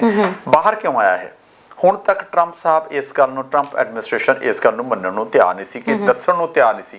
ਅਖੀਰ ਹੁਣ ਪ੍ਰੈਸ਼ਰ ਪਿਆ। ਪ੍ਰੈਸ਼ਰ ਜਦੋਂ ਪਿਆ ਤਾਂ ਜਿੰਨੀ ਵੀ ਲਿਸਟ ਆ ਰਹੀ ਹੈ ਉਹਦੇ ਵਿੱਚ, ਹਾਲਾਂਕਿ ਟਰੰਪ ਐਡਮਿਨਿਸਟ੍ਰੇਸ਼ਨ ਕਹਿ ਰਹੀ ਵੀ ਅਸੀਂ ਨਹੀਂ ਅਸੀਂ ਕਿਸੇ ਦਾ ਫੇਵਰ ਨਹੀਂ ਕੀਤੀ, ਜਿਹੜੀਆਂ ਡਿਜ਼ਰਵ ਕਰਦੀਆਂ ਸੀਗੀਆਂ ਅਸੀਂ ਉਹਨਾਂ ਨੂੰ ਹੀ ਦਿੱਤਾ। ਪਰ ਨਹੀਂ ਤਰਨ, ਇਹ ਜਿਹੜੀਆਂ ਹੁਣ ਜਿਹੜੀ ਲਿਸਟ ਆਈ ਹੈ, ਉਹ ਲਿਸਟ ਦੇ ਵਿੱਚ ਉਹ ਜਿਹੜੀਆਂ ਉਹ ਸਾਰੀਆਂ ਕੰਪਨੀਆਂ ਉਹਦੇ ਵਿੱਚ ਉਹ ਹੈਗੀਆਂ ਨੇ ਜਿਹੜੀਆਂ ਕਿ ਬੜੇ ਵੱਡੇ ਡੋਨਰ ਨੇ ਟਰੰਪ ਐਡਮਿਨਿਸਟ੍ਰੇਸ਼ਨ ਨੂੰ ਦੇਣ ਵਾਲੇ, ਤੇ ਹੁਣ ਉਹਨਾਂ ਨੂੰ ਉਹੀ ਸ਼ਾਬਾਸ਼ੀ ਦਿੱਤੀ ਜਾ ਰਹੀ ਹੈ। ਉਹੀ ਪੈਸੇ ਹੋ ਸਕਦਾ ਮੁੜ ਕੇ ਫੇਰ ਟਰੰਪ ਉਹਨਾਂ ਨੂੰ ਐਜ਼ ਅ ਡੋਨੇਸ਼ਨ ਆ ਜਾਣਗੇ। ਆਪਦੀ ਇਲੈਕਸ਼ਨ ਆ ਰਹੀ ਹੈ ਜੀ, ਇੱਥੇ ਵੀ ਹੁੰਦਾ ਸਾਰਾ ਕੁਝ, ਪਰ ਹੋ ਲੀਗਲੀ ਰਿਹਾ ਹੈ, ਹੋ ਰਿਹਾ ਜੀ। ਬਿਲਕੁਲ ਜੀ, ਮਤਲਬ ਮੁੜ ਕੇ ਵਾਪਸ ਪੈਸਾ ਆਪਦੀ ਜੇਬ 'ਚ ਪੈ ਜਾਣਾ ਹੈ। ਸਰ ਨੋਵਾਵੈਕਸ ਕੰਪਨੀ ਵੀ ਇਸ ਦੌਰਾਨ ਕਾਫੀ ਸੁਰਖੀਆਂ ਵਿੱਚ ਛਾਈ ਹੋਈ ਹੈ, ਕਹਿੰਦੇ ਜਿਹਨੂੰ ਬਿਲੀਅਨਸ ਆਫ ਡਾਲਰ ਦੀ ਜਿਹੜੀ ਆ ਉਹ ਕੰਟਰੈਕਟ ਮਿਲਿਆ। ਤਰਨ ਉਹਨੇ 100 ਮਿਲੀਅਨ ਡੋਜ਼ਸ ਬਣਾਉਣ ਵਾਸਤੇ ਕਿਹਾ ਗਿਆ, ਜਿਹੜੀਆਂ ਕਰੋਨਾ ਵਾਇਰਸ ਦੀਆਂ ਹੈਗੀਆਂ ਨੇ, COVID-19 ਦੀਆਂ। ਤੇ ਇਹ ਜਿਹੜੀ ਕੰਪਨੀ ਹੈ 1.6 ਬਿਲੀਅਨ ਡਾਲਰਸ, ਬੱਬੇ ਨਾਲ ਹੈ ਜੀ, ਬਿਲੀਅਨ, ਉਹਨੂੰ ਦਿੱਤੇ ਗਏ ਨੇ। ਔਰ ਹੁਣ ਤੱਕ ਸਭ ਤੋਂ ਵੱਡੀ ਗੱਲ ਇਹ ਹੈ ਕਿ ਹੁਣ ਤੱਕ ਜਿਹੜੀ ਇਹ ਕੰਪਨੀ ਹੈਗੀ ਹੈ, ਇਹਨੇ ਕੋਈ ਬਹੁਤੀ ਵੱਡੀ ਚੀਜ਼ ਮਾਰਕੀਟ ਦੇ ਵਿੱਚ ਲੈ ਕੇ ਨਹੀਂ ਆਂਦੀ ਹੈ। ਇਸ ਗੱਲ ਦੀ ਮੈਨੂੰ ਬੜੀ ਵੱਡੀ ਹੈਰਾਨੀ ਹੋਈ ਹੈ ਕਿ ਇੰਨਾ ਵੱਡਾ ਕੰਟਰੈਕਟ ਤੇ ਦੇਣਾ, ਤੇ ਜਿਹਦੀ ਹਲੇ ਕੋਈ ਬਹੁਤੀ ਵੱਡੀ ਕੋਈ ਪ੍ਰੋਡਕਟ ਮਾਰਕੀਟ ਵਿੱਚ ਨਾ ਆਈ ਹੋਵੇ। ਈਵਨ ਜੋ ਇਹਨਾਂ ਦੇ CEO ਨੂੰ ਪੁੱਛਿਆ ਗਿਆ ਵੀ ਤੁਹਾਨੂੰ ਪੈਸੇ ਆ ਰਹੇ, ਉਹਨੇ ਕਿਹਾ ਮੈਨੂੰ ਇਹ ਨਹੀਂ ਪਤਾ ਕਿੱਥੋਂ ਪੈਸੇ ਆ ਰਹੇ ਨੇ। ਹਾਲਾਂਕਿ ਉਸ ਤੋਂ ਬਾਅਦ ਉਹਨਾਂ ਦੀ ਜਿਹੜੀ ਕੰਪਨੀ ਹੈ ਉਹਦੀ ਹੋਰ ਸਟੇਟਮੈਂਟ ਆਈ ਹੈ। ਲੱਗਦਾ ਇਹਦੇ ਵਿੱਚ ਵੀ ਤਰਨ ਜਿਵੇਂ ਫੇਵਰਟਿਜ਼ਮ ਹੁੰਦਾ, ਆਪਾਂ ਆਮ ਗੱਲਾਂ ਕਰਦੇ ਹਾਂ ਜਿਹੜਾ ਆਪਾਂ ਇੰਡੀਅਨ ਸਬ ਕੰਟੀਨੈਂਟ ਆ ਉਹਦੇ ਵਿੱਚ ਜਿੰਨੇ ਵੀ ਕੰਟਰੀਜ਼ ਹੈਗੇ ਨੇ ਉਹ ਆਪਾਂ ਉਹਨਾਂ ਦੀਆਂ ਗੱਲਾਂ ਕਰਦੇ ਹਾਂਗੇ। ਉੱਥੇ ਇਹੋ ਜਿਹਾ ਕੁਛ ਹੁੰਦਾ, ਰਿਸ਼ਵਤਖੋਰੀ ਹੈਗੀ ਆ right from the middle East ਦੀ ਅਸੀਂ ਗੱਲਾਂ ਕਰਦੇ ਨੇ। US ਦੇ ਵਿੱਚ ਸਾਰਾ ਸਾਹਮਣੇ ਆ ਜੀ। ਆਪਾਂ ਹੁਣ ਜਿਹੜੀਆਂ 2 ਪਿਛਲੀਆਂ ਖਬਰਾਂ ਕੀਤੀਆਂ ਨੇ ਉਹ ਦੋਨਾਂ ਖਬਰਾਂ ਦੇ ਵਿੱਚ ਹੀ ਲੱਗਦਾ ਵੀ ਜਿਵੇਂ ਫੇਵਰਿਟਿਜ਼ਮ ਬਹੁਤ ਜ਼ਿਆਦਾ ਹੋ ਰਿਹਾ ਜੀ। ਬਿਲਕੁਲ ਜੀ, ਫੇਵਰਿਟਿਜ਼ਮ ਦੇ ਨਾਲ ਨਾਲ ਸਰ ਹੁਣ ਇੱਕ ਥੋੜੀ ਜੀ ਹੋਰ ਗੱਲ ਕਰ ਲਈਏ। ਟਰੰਪ ਪ੍ਰਸ਼ਾਸਨ ਇਸ ਵਕਤ ਬੈਨ ਤੇ ਬੈਨ ਲਗਾ ਰਿਹਾ, ਕਦੇ ਇਮੀਗ੍ਰੇਸ਼ਨ ਪ੍ਰੋਸੈਸਸ ਨੂੰ ਲੈ ਕੇ, ਕਦੇ ਕਿਸੇ ਗੱਲ ਨੂੰ ਲੈ ਕੇ। ਤੇ ਹੁਣ ਵੀ ਸੁਣਨ ਵਿੱਚ ਆਇਆ ਕਿ ਅਲੱਗ-ਅਲੱਗ H1 ਵੀਜ਼ਾ ਬੈਨ ਤੋਂ ਬਾਅਦ ਹੁਣ ਜਿਹੜਾ ਨਵਾਂ F4 ਵੀਜ਼ਾ, ਫੈਮਿਲੀ ਵੀਜ਼ਾ ਦੇ ਵਿੱਚ ਕਿਹਾ ਗਿਆ ਸੀ ਕਿ 31 ਦਸੰਬਰ ਤੱਕ ਇਹ ਐਪਲੀਕੇਸ਼ਨਸ ਪ੍ਰੋਸੈਸ ਨਹੀਂ ਹੋਣਗੀਆਂ। ਹੁਣ ਜਿਹੜੀ ਐਜੂਕੇਸ਼ਨ ਬੇਸ ਦੇ ਉੱਤੇ ਲੋਕੀ ਜਿਹੜੇ ਉੱਥੇ ਪਹੁੰਚਣਾ ਚਾਹੁੰਦੇ ਸੀ ਉਹਨਾਂ ਦੇ ਉੱਤੇ ਵੀ ਸਿਰ ਤੇ ਤਲਵਾਰ ਲਟਕਦੀ ਹੋਈ ਨਜ਼ਰ ਆ ਰਹੀ ਹੈ। ਹੁਣ ਉਹਨਾਂ ਨੂੰ ਵੀ ਕਿਹਾ ਜਾ ਰਿਹਾ ਹੈ ਕਿ ਬਸ ਹੁਣ ਅਮਰੀਕਾ 'ਚ ਪੜ੍ਹਾਈ ਬਹੁਤ ਹੋਈ, ਹੁਣ ਆਪਣੇ ਮੁਲਕਾਂ ਨੂੰ ਵਾਪਸ ਜਾਓ। ਤਰਨ ਜਿਹੜੇ ਸਟੂਡੈਂਟਸ ਬਹੁਤ ਨੇ, ਜਿਵੇਂ ਤੁਸੀਂ ਮੈਨੂੰ ਦੱਸਿਆ ਸੀਗਾ ਤਕਰੀਬਨ 3,60,000 ਦੇ ਨੇੜੇ ਤੇੜੇ ਹੈਗਾ ਚਾਈਨੀਜ਼ ਆ, 2 ਲੱਖ ਦੇ ਨੇੜੇ ਤੇੜੇ ਮੇਰੇ ਖਿਆਲ ਆਪਣੀ ਇੰਡੀਅਨ ਸਬ ਕੰਟੀਨੈਂਟ ਤੇ ਜਿਹੜੇ ਸਟੂਡੈਂਟਸ ਆਏ ਆ ਉਹ ਪੜ੍ਹ ਰਹੇ ਨੇ, ਉਹਨਾਂ ਨੂੰ ਨੋਟਿਸ ਚਲਾ ਗਿਆ ਜੀ। ਨੋਟਿਸ ਇਹ ਗਿਆ ਕਿ ਜਿਨ੍ਹਾਂ ਦੇ ਸਮੈਸਟਰ ਅਗਲੇ ਸਾਲ ਅਗਲਾ ਸਮੈਸਟਰ ਨਹੀਂ ਚੱਲਣਾ, ਫਾਲ ਵਾਲੇ ਸਮੈਸਟਰਸ ਜਿਨ੍ਹਾਂ ਦੇ ਨਹੀਂ ਚੱਲਣੇ, ਉਹਨਾਂ ਦਾ ਵੀਜ਼ਾ ਖਤਮ, ਉਹਨਾਂ ਦਾ ਵੀਜ਼ਾ ਰੱਦ ਹੈ ਜੀ, ਉਹਨਾਂ ਨੂੰ ਵਾਪਸ ਜਾਣਾ ਪਵੇਗਾ। ਇਹ ਅਕੋਰਡਿੰਗ ਟੂ US ਜੀ। ਮੈਂ ਹੋ ਸਕਦਾ ਕਿ ਸਟੂਡੈਂਟਸ ਨੂੰ ਇਸ ਗੱਲ ਦਾ ਝਟਕਾ ਲੱਗੇ ਜੀ, ਜਿਹੜੇ ਤੁਹਾਡੇ ਵੀਜ਼ੇ ਸੀਗੇ ਜੀ ਉਹ ਵੀਜ਼ੇ ਵਾਪਸ ਲੈ ਗਏ ਨੇ, ਤੁਹਾਨੂੰ ਵਾਪਸ ਜਾਣਾ ਪਵੇਗਾ। ਜੇ ਤੁਹਾਨੂੰ ਨੋਟਿਸ ਨਹੀਂ ਆਇਆ ਤਾਂ ਪਲੀਜ਼ ਬੀ ਕੇਅਰਫੁਲ, ਤੁਸੀਂ ਆਪਣੀਆਂ ਜਿਹੜੀਆਂ ਅਥਾਰਟੀਜ਼ ਆ ਉਹਦੇ ਨਾਲ ਚੈੱਕ ਕਰੋ ਜ਼ਰੂਰ ਕਿ ਇਹ ਟਰੰਪ ਐਡਮਿਨਿਸਟ੍ਰੇਸ਼ਨ ਨੇ ਕਹਿਤਾ ਕਿ ਜੇ ਤੁਹਾਡਾ ਨੈਕਸਟ ਸਮੈਸਟਰ ਫਾਰਵਰਡ ਸਮੈਸਟਰ ਨਹੀਂ ਚੱਲ ਰਿਹਾ ਤਾਂ ਤੁਹਾਨੂੰ ਵਾਪਸ ਜਾਣਾ ਪਵੇਗਾ। ਸੋ ਇਹ ਇੰਡੀਅਨ ਗਵਰਨਮੈਂਟ ਨੇ ਇਸ ਮਾਮਲੇ ਵਿੱਚ ਫੋਰਨ ਮਿਨਿਸਟਰੀ ਨੇ US ਦੀ ਫੋਰਨ ਮਿਨਿਸਟਰੀ ਦੇ ਨਾਲ ਗੱਲ ਵੀ ਕੀਤੀ ਹੈ, ਜਿਹਦੇ ਵਿੱਚ ਹਜੇ ਇੰਨਾ ਭਰੋਸਾ ਨਹੀਂ ਦਵਾਇਆ ਗਿਆ। ਉਹਨਾਂ ਨੇ US ਨੇ ਸਿਰਫ ਇਹ ਗੱਲ ਕਹੀ ਹੈ ਤਰਨ ਕਿ ਜਿਹੜੇ ਸਟੂਡੈਂਟਸ ਹੁਣ ਇੰਡੀਆ 'ਚ ਆਉਣੇ ਹੋ ਅਸੀਂ ਉਹਨਾਂ ਨੂੰ ਕਹਾਂਗੇ ਕਿ ਹਲੇ ਉੱਥੇ ਹੀ ਰਹੋ, ਉਹ ਤਾਂ ਆਪਣੇ ਆਪ ਉੱਥੇ ਨੈਚੁਰਲੀ ਰਹਿਣਗੇ। ਜਦੋਂ ਇੱਥੋਂ ਵਾਲਾ ਵੀਜ਼ਾ ਕੈਂਸਲ ਕਰ ਦਿੱਤਾ ਤਾਂ ਉਹਨਾਂ ਨੂੰ ਵੀ ਨੋਟਿਸ ਚਲੇ ਜਾਣਗੇ ਤੁਹਾਡਾ ਵੀਜ਼ਾ ਕੈਂਸਲ ਹੋ ਗਿਆ। ਪਰ ਮੈਨੂੰ ਇਹ ਨਹੀਂ ਲੱਗਦਾ ਕਿ ਜਿਹੜੇ ਇਹ ਟਰੰਪ ਐਡਮਿਨਿਸਟ੍ਰੇਸ਼ਨ ਨੇ ਇਹ ਨੋਟਿਸ ਦਿੱਤਾ ਇਹ ਤੋਂ ਸ਼ਾਇਦ ਪਿੱਛੇ ਆਵੇਗੀ, ਕਿਉਂਕਿ ਇੰਡੀਆ ਦੇ ਨਾਲ ਵੀ ਠੀਕ ਆ ਹੁਣ ਚਾਈਨਾ ਨਾਲੋਂ ਬੈਟਰ ਸੰਬੰਧ ਨੇ, ਹਜੇ ਵੀ ਉਹਨੇ ਵਧੀਆ ਸੰਬੰਧ ਨਹੀਂ ਹੈਗੇ। ਤੇ ਇੱਥੋਂ 2 ਬੜੇ ਵੱਡੇ ਕੰਟਰੀਜ਼, 2 ਬੜੇ ਵੱਡੇ ਸਟੂਡੈਂਟਸ ਦਾ ਇਕੱਠ ਆ ਰਿਹਾ ਔਰ ਉਹਨਾਂ ਨੂੰ ਮੈਨੂੰ ਲੱਗਦਾ ਜੀ ਕਿ ਵਾਪਸ ਜਾਣਾ ਪਵੇਗਾ। ਪਰ ਮੈਨੂੰ ਇੱਕ ਹੋਰ ਖਦਸ਼ਾ ਹੈ ਤਰਨ, ਕਿਤੇ ਇਹ ਗੱਲ ਨਾ ਹੋਵੇ ਕਿ ਜਿਹੜੇ ਸਾਡੇ ਕੈਨੇਡਾ ਦੇ ਵਿੱਚ ਆ ਇਹ ਜਿਹੀ ਕੋਈ ਗੱਲ ਇੱਥੇ ਵੀ ਹੋ ਜਾਵੇ। ਹਜੇ ਤੱਕ ਕੁਛ ਨਹੀਂ ਹੈ ਜੀ, ਪਰ ਇੱਕ ਇੱਥੇ ਗੱਲ ਜ਼ਰੂਰ ਹੈਗੀ ਹੈ ਮੇਰੇ ਖਿਆਲ, ਜਿਵੇਂ ਤੁਸੀਂ ਇਮੀਗ੍ਰੇਸ਼ਨ ਦਾ ਪ੍ਰੋਗਰਾਮ ਕਰਦੇ ਹੋ ਉਹਦੇ ਵਿੱਚ ਇਹ ਜ਼ਰੂਰ ਕਿਹਾ ਗਿਆ ਵੀ ਜਿਨ੍ਹਾਂ ਦੇ ਹਜੇ ਉੱਥੇ ਨੇ ਹਜੇ ਉੱਥੇ ਹੀ ਰਹਿਣ ਲਿਆਉਣ ਦੀ ਕੋਸ਼ਿਸ਼ ਨਾ ਕਰਨ ਜਿਹੜੇ ਸਟੂਡੈਂਟਸ, ਕੁਛ ਐਸੀ ਗੱਲ ਸੀ? ਬਿਲਕੁਲ ਜੀ ਸਰ, ਅੱਜ ਸਵੇਰੇ ਵੀ ਮੇਰਾ ਪ੍ਰੋਗਰਾਮ ਦੇ ਦੌਰਾਨ ਡਿਸਕਸ਼ਨ ਹੋ ਰਹੀ ਸੀ। US ਦੇ ਵਿੱਚ ਜਿਹੜਾ ਇਸ ਵਕਤ ਆਹ ਗੱਲ ਹੋ ਰਹੀ ਹੈ ਸਟੂਡੈਂਟਸ ਨੂੰ ਲੈ ਕੇ, ਕੁਝ ਐਗਜ਼ੈਂਪਸ਼ਨਸ ਜ਼ਰੂਰ ਦਿੱਤੀਆਂ ਗਈਆਂ ਨੇ ਕਿ ਉਹ ਕਿਸੇ ਇਹੋ ਜਿਹੀ ਯੂਨੀਵਰਸਿਟੀ ਜਾਂ ਕਾਲਜ ਵਿੱਚ ਐਡਮਿਸ਼ਨ ਲੈ ਸਕਦੇ ਨੇ ਜਿੱਥੇ ਇਸ ਵਕਤ ਸਟੱਡੀ ਜਿਹੜੀ ਆ ਉਹ ਕਰਵਾਈ ਜਾ ਰਹੀ ਹੈ। ਸੋ ਆਪਣੀ ਸਟੱਡੀ ਨੂੰ, ਆਪਣੇ ਕਾਲਜ ਨੂੰ ਤੁਸੀਂ ਕੋਸ਼ਿਸ਼ ਕਰ ਸਕਦੇ ਹੋ, ਚੇਂਜ ਕਰ ਸਕਦੇ ਹੋ। ਸੋ ਇਹਦੇ ਬਾਰੇ ਵਿੱਚ ਆਪਣੇ ਕੰਸਲਟੈਂਟ ਨਾਲ ਤੁਸੀਂ ਡਿਟੇਲ ਦੇ ਵਿੱਚ ਜਾਣਕਾਰੀ ਲੈ ਸਕਦੇ ਹੋ US ਇਮੀਗ੍ਰੇਸ਼ਨ ਦੇ ਬਾਰੇ ਵਿੱਚ। ਤੇ ਨਾਲ ਦੀ ਨਾਲ sir without students, international students ਕਿਸੇ ਵੀ ਕੰਟਰੀ ਦਾ ਇਸ ਵਕਤ ਗੁਜ਼ਾਰਾ ਨਹੀਂ ਹੈਗਾ। ਤੁਸੀਂ US ਦੀ ਗੱਲ ਕਰਦੇ ਹੋ ਤਾਂ US ਦਾ ਜਿਹੜਾ ਇਮੀਗ੍ਰੇਸ਼ਨ ਡਿਪਾਰਟਮੈਂਟ ਹੈ ਇਸ ਵਕਤ ਇੰਨਾ ਕੁ ਜ਼ਿਆਦਾ ਦਿਵਾਲੀਆ ਹੋ ਚੁੱਕਿਆ ਇਹ ਹੈ ਕਿ ਉੱਥੇ ਹੁਣ ਜਿਹੜੀਆਂ ਇਮੀਗ੍ਰੇਸ਼ਨ ਸੰਬੰਧੀ ਫੀਸਾਂ ਨੇ ਅਲੱਗ-ਅਲੱਗ ਪ੍ਰੋਸੈਸ ਦੀਆਂ ਉਹਦੇ ਵਿੱਚ ਵਾਧਾ ਕੀਤਾ ਜਾਏਗਾ ਜਿਹੜਾ ਕਿ 100% ਹੈ। ਦੂਜੇ ਪਾਸੇ ਬ੍ਰਿਟੇਨ ਤੇ ਹੁਣ ਅਸੀਂ ਅੱਜ ਹੀ ਅਗਲੀ ਖਬਰ ਬ੍ਰਿਟੇਨ ਦੀ ਡਿਸਕਸ ਕਰ ਲੈਂਦੇ ਹਾਂ ਕਿ ਬ੍ਰਿਟੇਨ ਦੀਆਂ ਕਈ ਯੂਨੀਵਰਸਿਟੀਜ਼ ਅਜਿਹੀਆਂ ਨੇ ਜਿਹੜੀਆਂ ਕਿ ਕਹਿ ਰਹੇ ਨੇ ਕਿ ਜੇਕਰ ਇੰਡੀਅਨ ਇੰਟਰਨੈਸ਼ਨਲ ਸਟੂਡੈਂਟਸ ਨੇ ਉਹ 'ਚ ਐਡਮਿਸ਼ਨ ਨਾ ਲਈਆਂ ਤਾਂ ਉਹ ਯੂਨੀਵਰਸਿਟੀਜ਼ ਦਿਵਾਲੀਆ ਹੋਣ ਦੀ ਕਗਾਰ ਤੇ ਆ ਸਕਦੀਆਂ ਨੇ। ਸੋ ਤੁਸੀਂ ਐਕਸਪੈਕਟ ਕਰ ਸਕਦੇ ਹੋ ਕਿ ਇੰਟਰਨੈਸ਼ਨਲ ਸਟੂਡੈਂਟਸ ਦੇ ਬੇਸ ਦੇ ਉੱਤੇ ਕਿੰਨਾ ਕੁ ਜ਼ਿਆਦਾ ਇਕਨੋਮੀ ਜਿਹੜੀਆਂ ਇਹਨਾਂ ਕੰਟਰੀਜ਼ ਦੀ ਜਿਹੜੀ ਆ ਡਿਪੈਂਡ ਕਰਦੀ ਆ। ਸਰ ਬ੍ਰਿਟੇਨ ਤੋਂ ਇੱਕ ਹੋਰ ਖਬਰ ਵੀ ਸਾਹਮਣੇ ਆਈ ਹੈ ਹੁਣ, ਜਿਵੇਂ ਕਿ ਕੋਈ ਵੀ ਕੰਟਰੀ ਹੈ ਇਸ ਵਕਤ ਖੁੱਲੀ ਹੈ ਨਹੀਂ ਹੈ, ਕੋਈ ਵੀ ਇਮੀਗ੍ਰੇਸ਼ਨ ਦਾ ਪ੍ਰੋਸੈਸ ਨਹੀਂ ਹੋ ਰਿਹਾ, ਨਾਲ ਦੀ ਨਾਲ ਕੋਈ ਟੂਰਿਜ਼ਮ ਦਾ ਨਹੀਂ ਜਾ ਰਿਹਾ, ਕੋਈ 에ਅਰਲਾਈਨਸ ਨਹੀਂ ਚੱਲ ਰਹੀਆਂ। ਸੋ ਬ੍ਰਿਟੇਨ ਦੇ ਵਿੱਚ ਹੁਣ ਕਾਮਿਆਂ ਦੀ ਕਮੀ ਹੋ ਚੁੱਕੀ ਹੈ ਤੇ ਜਿਹੜੇ ਉੱਥੇ ਖੇਤੀਬਾੜੀ ਸੈਕਟਰ ਦੇ ਵਿੱਚ ਕਾਮੇ ਸੀ ਉਹ ਵੀ ਹੁਣ ਇਸ ਵਕਤ ਜਿਹੜਿਆ ਨਹੀਂ ਜਾ ਪਾ ਰਹੇ ਹੈਗੇ ਬ੍ਰਿਟੇਨ ਦੇ ਵਿੱਚ, ਤੇ ਉੱਥੇ ਜਿਹੜੀਆਂ ਫਸਲਾਂ ਦੀ ਕਟਾਈ ਆ ਉਹਨੂੰ ਲਾ ਕੇ ਕਾਫੀ ਮੁਸ਼ਕਲਾਂ ਸ਼ੁਰੂ ਹੋ ਚੁੱਕੀਆਂ ਨੇ। ਤਾਂ ਮੈਂ ਕਾਮਿਆਂ ਦੀ ਗੱਲ ਬਾਅਦ ਚ ਕਰਦਾ, ਪਹਿਲਾਂ ਤੁਸੀਂ ਜਿਹੜੀ ਸਟੂਡੈਂਟਸ ਦੀ ਗੱਲ ਕੀਤੀ ਸੀ ਉਹਦੇ ਬਾਰੇ ਮੈਂ ਜ਼ਰੂਰ ਗੱਲ ਕਰਨੀ ਚਾਹਾਂਗਾ। Students consider this, students is a big industry, not in western world, worldwide। ਆਪਣੇ ਇੰਡੀਆ ਦੇ ਵਿੱਚ ਵੀ ਸਟੂਡੈਂਟਸ ਬਹੁਤ ਵੱਡੀ ਇੰਡਸਟਰੀ ਹੈ ਜਿਹੜਾ ਫੋਰਨ ਸਟੂਡੈਂਟ ਜਾਂਦਾ। ਫੋਰਨ ਸਟੂਡੈਂਟ ਜਿੱਥੇ ਵੀ ਜਾਂਦਾ ਐਨੀਵੇਅਰ ਇਨ ਦਾ ਵਰਲਡ ਉਹ ਲੋਕਲ ਸਟੂਡੈਂਟਸ ਨਾਲੋਂ ਕਿਤੇ ਵੱਧ ਫੀਸ ਦਿੰਦਾ। ਉਹ ਉੱਥੋਂ ਦੀ ਜਿਹੜੀ ਇਕਨੋਮੀ ਆ ਉਹਦੇ ਵਿੱਚ ਬਹੁਤ ਵੱਡਾ ਹਿੱਸਾ ਪਾਉਂਦਾ। US ਦੇ ਵਿੱਚ ਵੀ, ਸਾਡਾ ਕੈਨੇਡਾ ਵਿੱਚ ਵੀ, ਸਾਡੀ ਕੈਨੇਡਾ ਦੀ ਲੰਬਰ ਇੰਡਸਟਰੀ ਬਹੁਤ ਵੱਡੀ ਆ। ਤਾਂ ਲੰਬਰ ਇੰਡਸਟਰੀ ਤੋਂ ਬਾਹਰ ਨੈਕਸਟ ਨੰਬਰ ਜੀ ਸਾਡੇ ਸਟੂਡੈਂਟ ਇੰਡਸਟਰੀ ਦਾ। ਇੱਥੇ ਇੰਨਾ ਪੈਸਾ ਆਉਂਦਾ ਤਾਂ ਹੀ ਜਿਹੜੇ ਇੱਥੇ ਕਈ ਸਟੂਡੈਂਟਸ ਨੇ ਇਸ ਗੱਲ ਤੇ ਸਾਨੂੰ ਮਿਹਣੇ ਮਾਰਦੇ ਆ ਵੀ ਤੁਹਾਡੀ ਇਕਨੋਮੀ ਸਾਡੇ ਕਰਕੇ ਚੱਲਦੀ ਹੈ। ਦੈਟਸ ਫਾਈਨ, ਕੋਈ ਗੱਲ ਨਹੀਂ, ਇਹ ਤੇ ਫਿਰ ਕਿਤੇ ਗੱਲ ਕਰਾਂਗੇ। ਪਰ ਜਿਹੜੀ ਬਹੁਤ ਵੱਡੀ ਇੰਡਸਟਰੀ ਹੈ ਔਰ ਇਹ ਇੰਨੀ ਹੈਲਪ ਕਰਦੀ ਹੈ ਉੱਥੋਂ ਦੀ ਲੋਕਲ ਇਕਨੋਮੀਜ਼ ਦੀ ਕਿ ਇਟਸ ਅ ਬਿਗ ਨੰਬਰ। ਜਿਹੜੀ ਦੂਸਰੀ ਗੱਲ ਤੁਸੀਂ ਗੱਲ ਕੀਤੀ ਹੈ ਕਿ ਫਸਲਾਂ ਦੀ, ਇੰਗਲੈਂਡ ਦੇ ਵਿੱਚ ਇਸ ਵੇਲੇ ਫਰੂਟ ਤੋੜਨ ਦਾ ਕੰਮ ਹੈ, ਗਰਮੀ ਹੈਗੀ ਹੈ, ਜਿਵੇਂ ਇੱਥੇ ਹੈ ਉਵੇਂ ਉੱਥੇ ਹੈ। ਜਿਹੜਾ ਬ੍ਰਿਟਨ ਹੈ ਇਸ ਵੇਲੇ ਬੰਦ ਸੀਗਾ ਜੀ, ਫਸਲਾਂ ਤਾਂ ਬੀਜੀਆਂ ਗਈਆਂ ਨੇ, ਫਲ ਤਾਂ ਹੁਣ ਪੱਕ ਰਿਹਾ, ਤੇ ਹੁਣ ਜਿਹੜੀ ਬਾਹਰੋਂ ਲੇਬਰ ਆਮ ਆ ਕੇ ਕੰਮ ਕਰਨ ਆਉਂਦੀ ਸੀ, ਸਾਡੇ ਕੈਨੇਡਾ 'ਚ ਵੀ ਆਉਂਦੀ ਹੈ ਜੀ, ਆਉਂਦੀ ਹੈ ਵਾਪਸ ਚਲੀ ਜਾਂਦੀ ਹੈ। ਇਹ ਵੀ ਬ੍ਰਿਟੇਨ ਦੇ ਵਿੱਚ ਆਉਂਦੀ ਸੀ ਤੇ ਵਾਪਸ ਜਾਂਦੀ ਸੀ, ਯੂਰਪੀਅਨ ਯੂਨੀਅਨ ਖੁੱਲ੍ਹਾ ਸੀਗਾ ਜੀ, ਹੁਣ ਉਹ ਲੋਕ ਨਹੀਂ ਆਏ।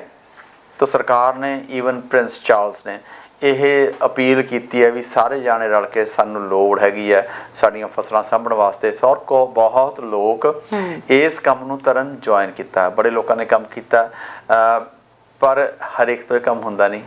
It's hard labour.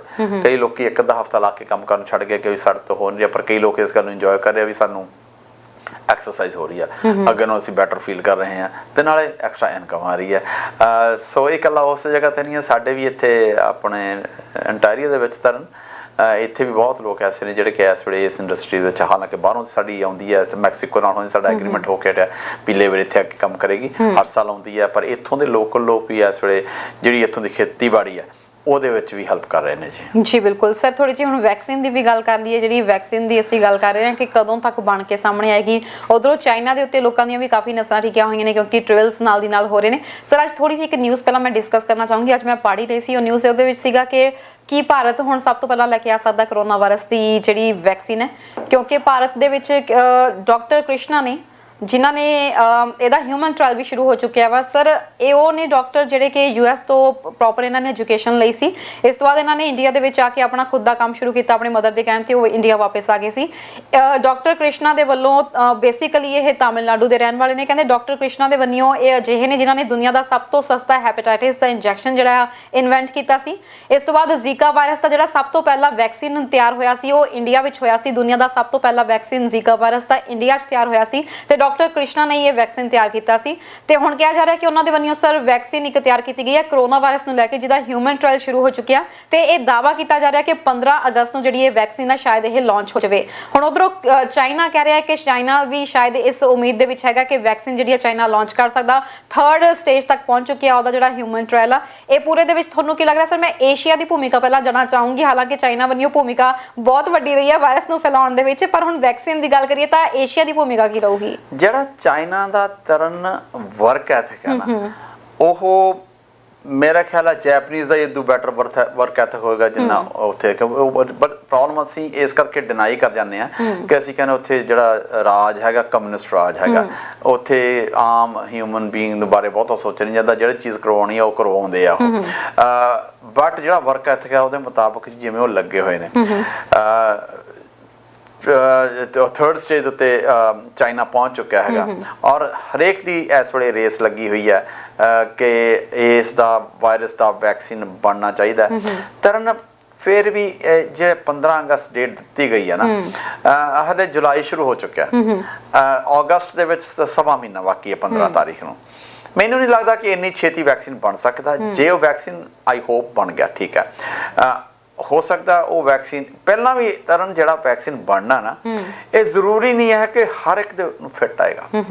ਇਹ ਮਾਸਸ ਦੇ ਵਾਸਤੇ ਬਣੇਗਾ ਜਾਂ ਨਹੀਂ ਬਣੇਗਾ ਅਜੇ ਤੱਕ ਇਸ ਦਾ ਕੋਈ ਪਤਾ ਨਹੀਂ। ਉਹ ਟ੍ਰਾਇਲ ਹੈ, ਹਜੇ ਹੋਏਗੀ, ਵੱਖਰੇ ਵੱਖਰੇ ਗਰੁੱਪਸ ਤੇ ਹੋਣੀ ਹੈ।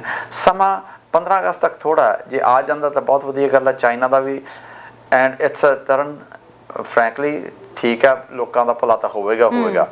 ਇਟਸ ਜਿਹੜਾ ਬਣਾਏਗਾ ਜੈਕਪਾਟ ਹੈ ਜੀ, ਉਹਦੇ ਕੋਲੇ ਜਾਣ ਦੀ ਸੋਨੇ ਦੀ ਖਾਨ ਹੈ।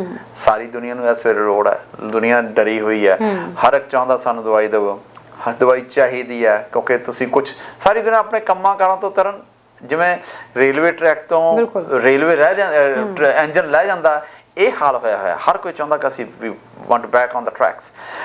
ਹਰ ਕੋਈ ਚਾਹੁੰਦਾ ਦਵਾਈ ਚਾਹੀਦੀ। ਜਿਹਨੇ ਦਵਾਈ ਬਣਾ ਦੀ, ਜਿਹਦੀ ਦਵਾਈ ਕਾਮਯਾਬ ਹੋ ਗਈ, ਹੋਰ ਦੇਖੋ ਉਹ ਪਤੰਜਲੀ ਵਾਲਾ ਹੀ ਵੇਚ ਗਿਆ, ਉਹ ਬਿਨਾਂ ਗੱਲ ਤੋਂ ਹੀ ਵੇਚ ਗਿਆ। ਤੁਸੀਂ ਇਮੈਜਿਨ ਕਰੋ ਉਹਨੇ ਕਿੰਨੇ ਕਰੋੜਾਂ ਰੁਪਈਆ ਬਣਾਇਆ ਹੋਊਗਾ। ਲੋਕੀ ਤਾਂ ਚਾਹੁੰਦੇ ਆ ਇਸ ਵੇਲੇ ਕਿ ਇਹਦੀ ਦਵਾਈ ਆਵੇ, ਤੇ ਜਦੋਂ ਜਿਹਨੇ ਦਵਾਈ ਕੱਢਤੀ ਤਰਨ ਉਹਦੇ ਬਾਰੇ ਨਹਿਰੇ ਹੋਣਗੇ। ਬਿਲਕੁਲ ਜੀ ਸਰ, ਚਾਈਨਾ ਦਾ ਇਸ ਵਕਤ ਜਿਵੇਂ ਚਾਹੇ ਕਰੋਨਾ ਵਾਇਰਸ ਉੱਥੋਂ ਦਾ origin ਹੈਗਾ, ਉੱਥੋਂ ਦੀ ਆਇਆ ਵਾ ਕਰੋਨਾ ਵਾਇਰਸ, ਪਰ ਇਸ ਵਕਤ ਚਾਈਨਾ ਦੇ ਵੱਖ-ਵੱਖ ਮੁਲਕਾਂ ਦੇ ਨਾਲ ਡਿਪਲੋਮੈਟਿਕ ਸੰਬੰਧ ਨੇ ਉਹ ਵੀ ਸਹੀ ਨਹੀਂ ਹੈਗੇ। ਅਸੀਂ ਦੇਖ ਰਹੇ ਹਾਂ ਟਿਕਟੌਕ ਦੀ ਗੱਲ ਕਰ ਲਈਏ ਤਾਂ ਚਾਈਨੀਜ਼ ਐਪ ਹੈਗੀ ਆ, ਇੰਡੀਆ ਨੇ ਬੈਨ ਕਰ ਦਿੱਤੀ ਆ। ਕਿੰਨਾ ਘਾਟਾ ਪਿਆ, ਨਾਲ 59 ਐਪਲੀਕੇਸ਼ਨ ਜਿਹੜੀਆਂ ਨੇ ਐਪਸ ਹੋਰ ਬੰਦ ਕਰ ਦਿੱਤੀਆਂ ਨੇ। ਹੁਣ ਸੁਣਨ ਦੇ ਵਿੱਚ ਆ ਰਿਹਾ ਕਿ US ਵੀ ਹੁਣ ਭਾਰਤ ਦੇ ਨਕਸ਼ੇ ਕਦਮਾਂ ਉੱਤੇ ਚੱਲਦਾ ਹੋਇਆ ਨਜ਼ਰ ਆ ਰਿਹਾ, ਤੇ ਅਮਰੀਕਾ, ਜਿਹੜੇ ਅਮਰੀਕਾ ਦੇ ਦਰਸ਼ਕ ਨੇ ਜੀ ਸੁਣ ਲਓ, ਅਮਰੀਕਾ ਵਿੱਚ ਵੀ ਸ਼ਾਇਦ ਆਉਣ ਵਾਲੇ ਸਮੇਂ ਵਿੱਚ ਟਿਕਟੌਕ ਬੈਨ ਹੋ ਸਕਦੀ ਹੈ। ਸਰ ਕਿੰਨੀ ਕੁ ਪੋਸਿਬਿਲਿਟੀ ਨਜ਼ਰ ਆ ਰਹੀ ਹੈ? ਇਹ ਜਿਹੜੇ ਸੈਕਟਰੀ ਆਫ ਦ ਸਟੇਟ ਨੇ ਜੀ ਪੋਂਪੀਓ ਸਾਹਿਬ, ਉਹਨਾਂ ਦਾ ਬਿਆਨ ਅੱਜ ਆ ਗਿਆ। ਉਹਨਾਂ ਨੇ ਬਿਆਨ ਕਹਿਣ ਤੋਂ ਬਾਅਦ ਜਦੇ ਉਹਨਾਂ ਨੇ ਥੋੜਾ ਆਪਦੇ ਆਪ ਨੂੰ ਕੰਟਰੋਲ ਕਰ ਲਿਆ, ਕਿਉਂਕਿ ਅਜਿਹੇ ਬਿਆਨ ਦਾਗਣੇ ਟਰੰਪ ਸਾਹਿਬ ਨੇ ਹੁੰਦੇ ਆ। ਉਹਨਾਂ ਨੇ ਫਿਰ ਗੱਲ ਨੂੰ ਇਸ ਹਿਸਾਬ 'ਚ ਕੀਤਾ ਵੀ ਸ਼ਾਇਦ ਅਸੀਂ ਕਰ ਦਈਏ, ਪਰ I'm going to leave it to mister Trump, to the president. ਮੇਰਾ ਖਿਆਲ ਹੈ ਜੀ ਚਾਂਸਸ ਇਹ ਹੈ ਕਿ ਟਿਕਟੌਕ ਉੱਥੇ ਵੀ ਬੈਨ ਹੋਣ ਜਾ ਰਿਹਾ ਹੈ। ਹਾਂਗਕਾਂਗ ਦੇ ਵਿੱਚ ਟਿਕਟੌਕ ਨੇ ਆਪਦੇ ਆਪਰੇਸ਼ਨਸ ਆਪਣੇ ਆਪ ਬੰਦ ਕਰ ਦਿੱਤੇ ਨੇ, ਹਾਲਾਂਕਿ ਚਾਈਨੀਜ਼ ਉਹ ਫਰਮ ਹੈਗੀ ਹੈ, ਪਰ ਹਾਂਗਕਾਂਗ 'ਚੋਂ ਬਾਹਰ ਜਾ ਰਿਹਾ ਮੈਨੂੰ ਲੱਗਦਾ ਬਿਕਾਜ਼ ਆਫ ਚਾਈਨਾ।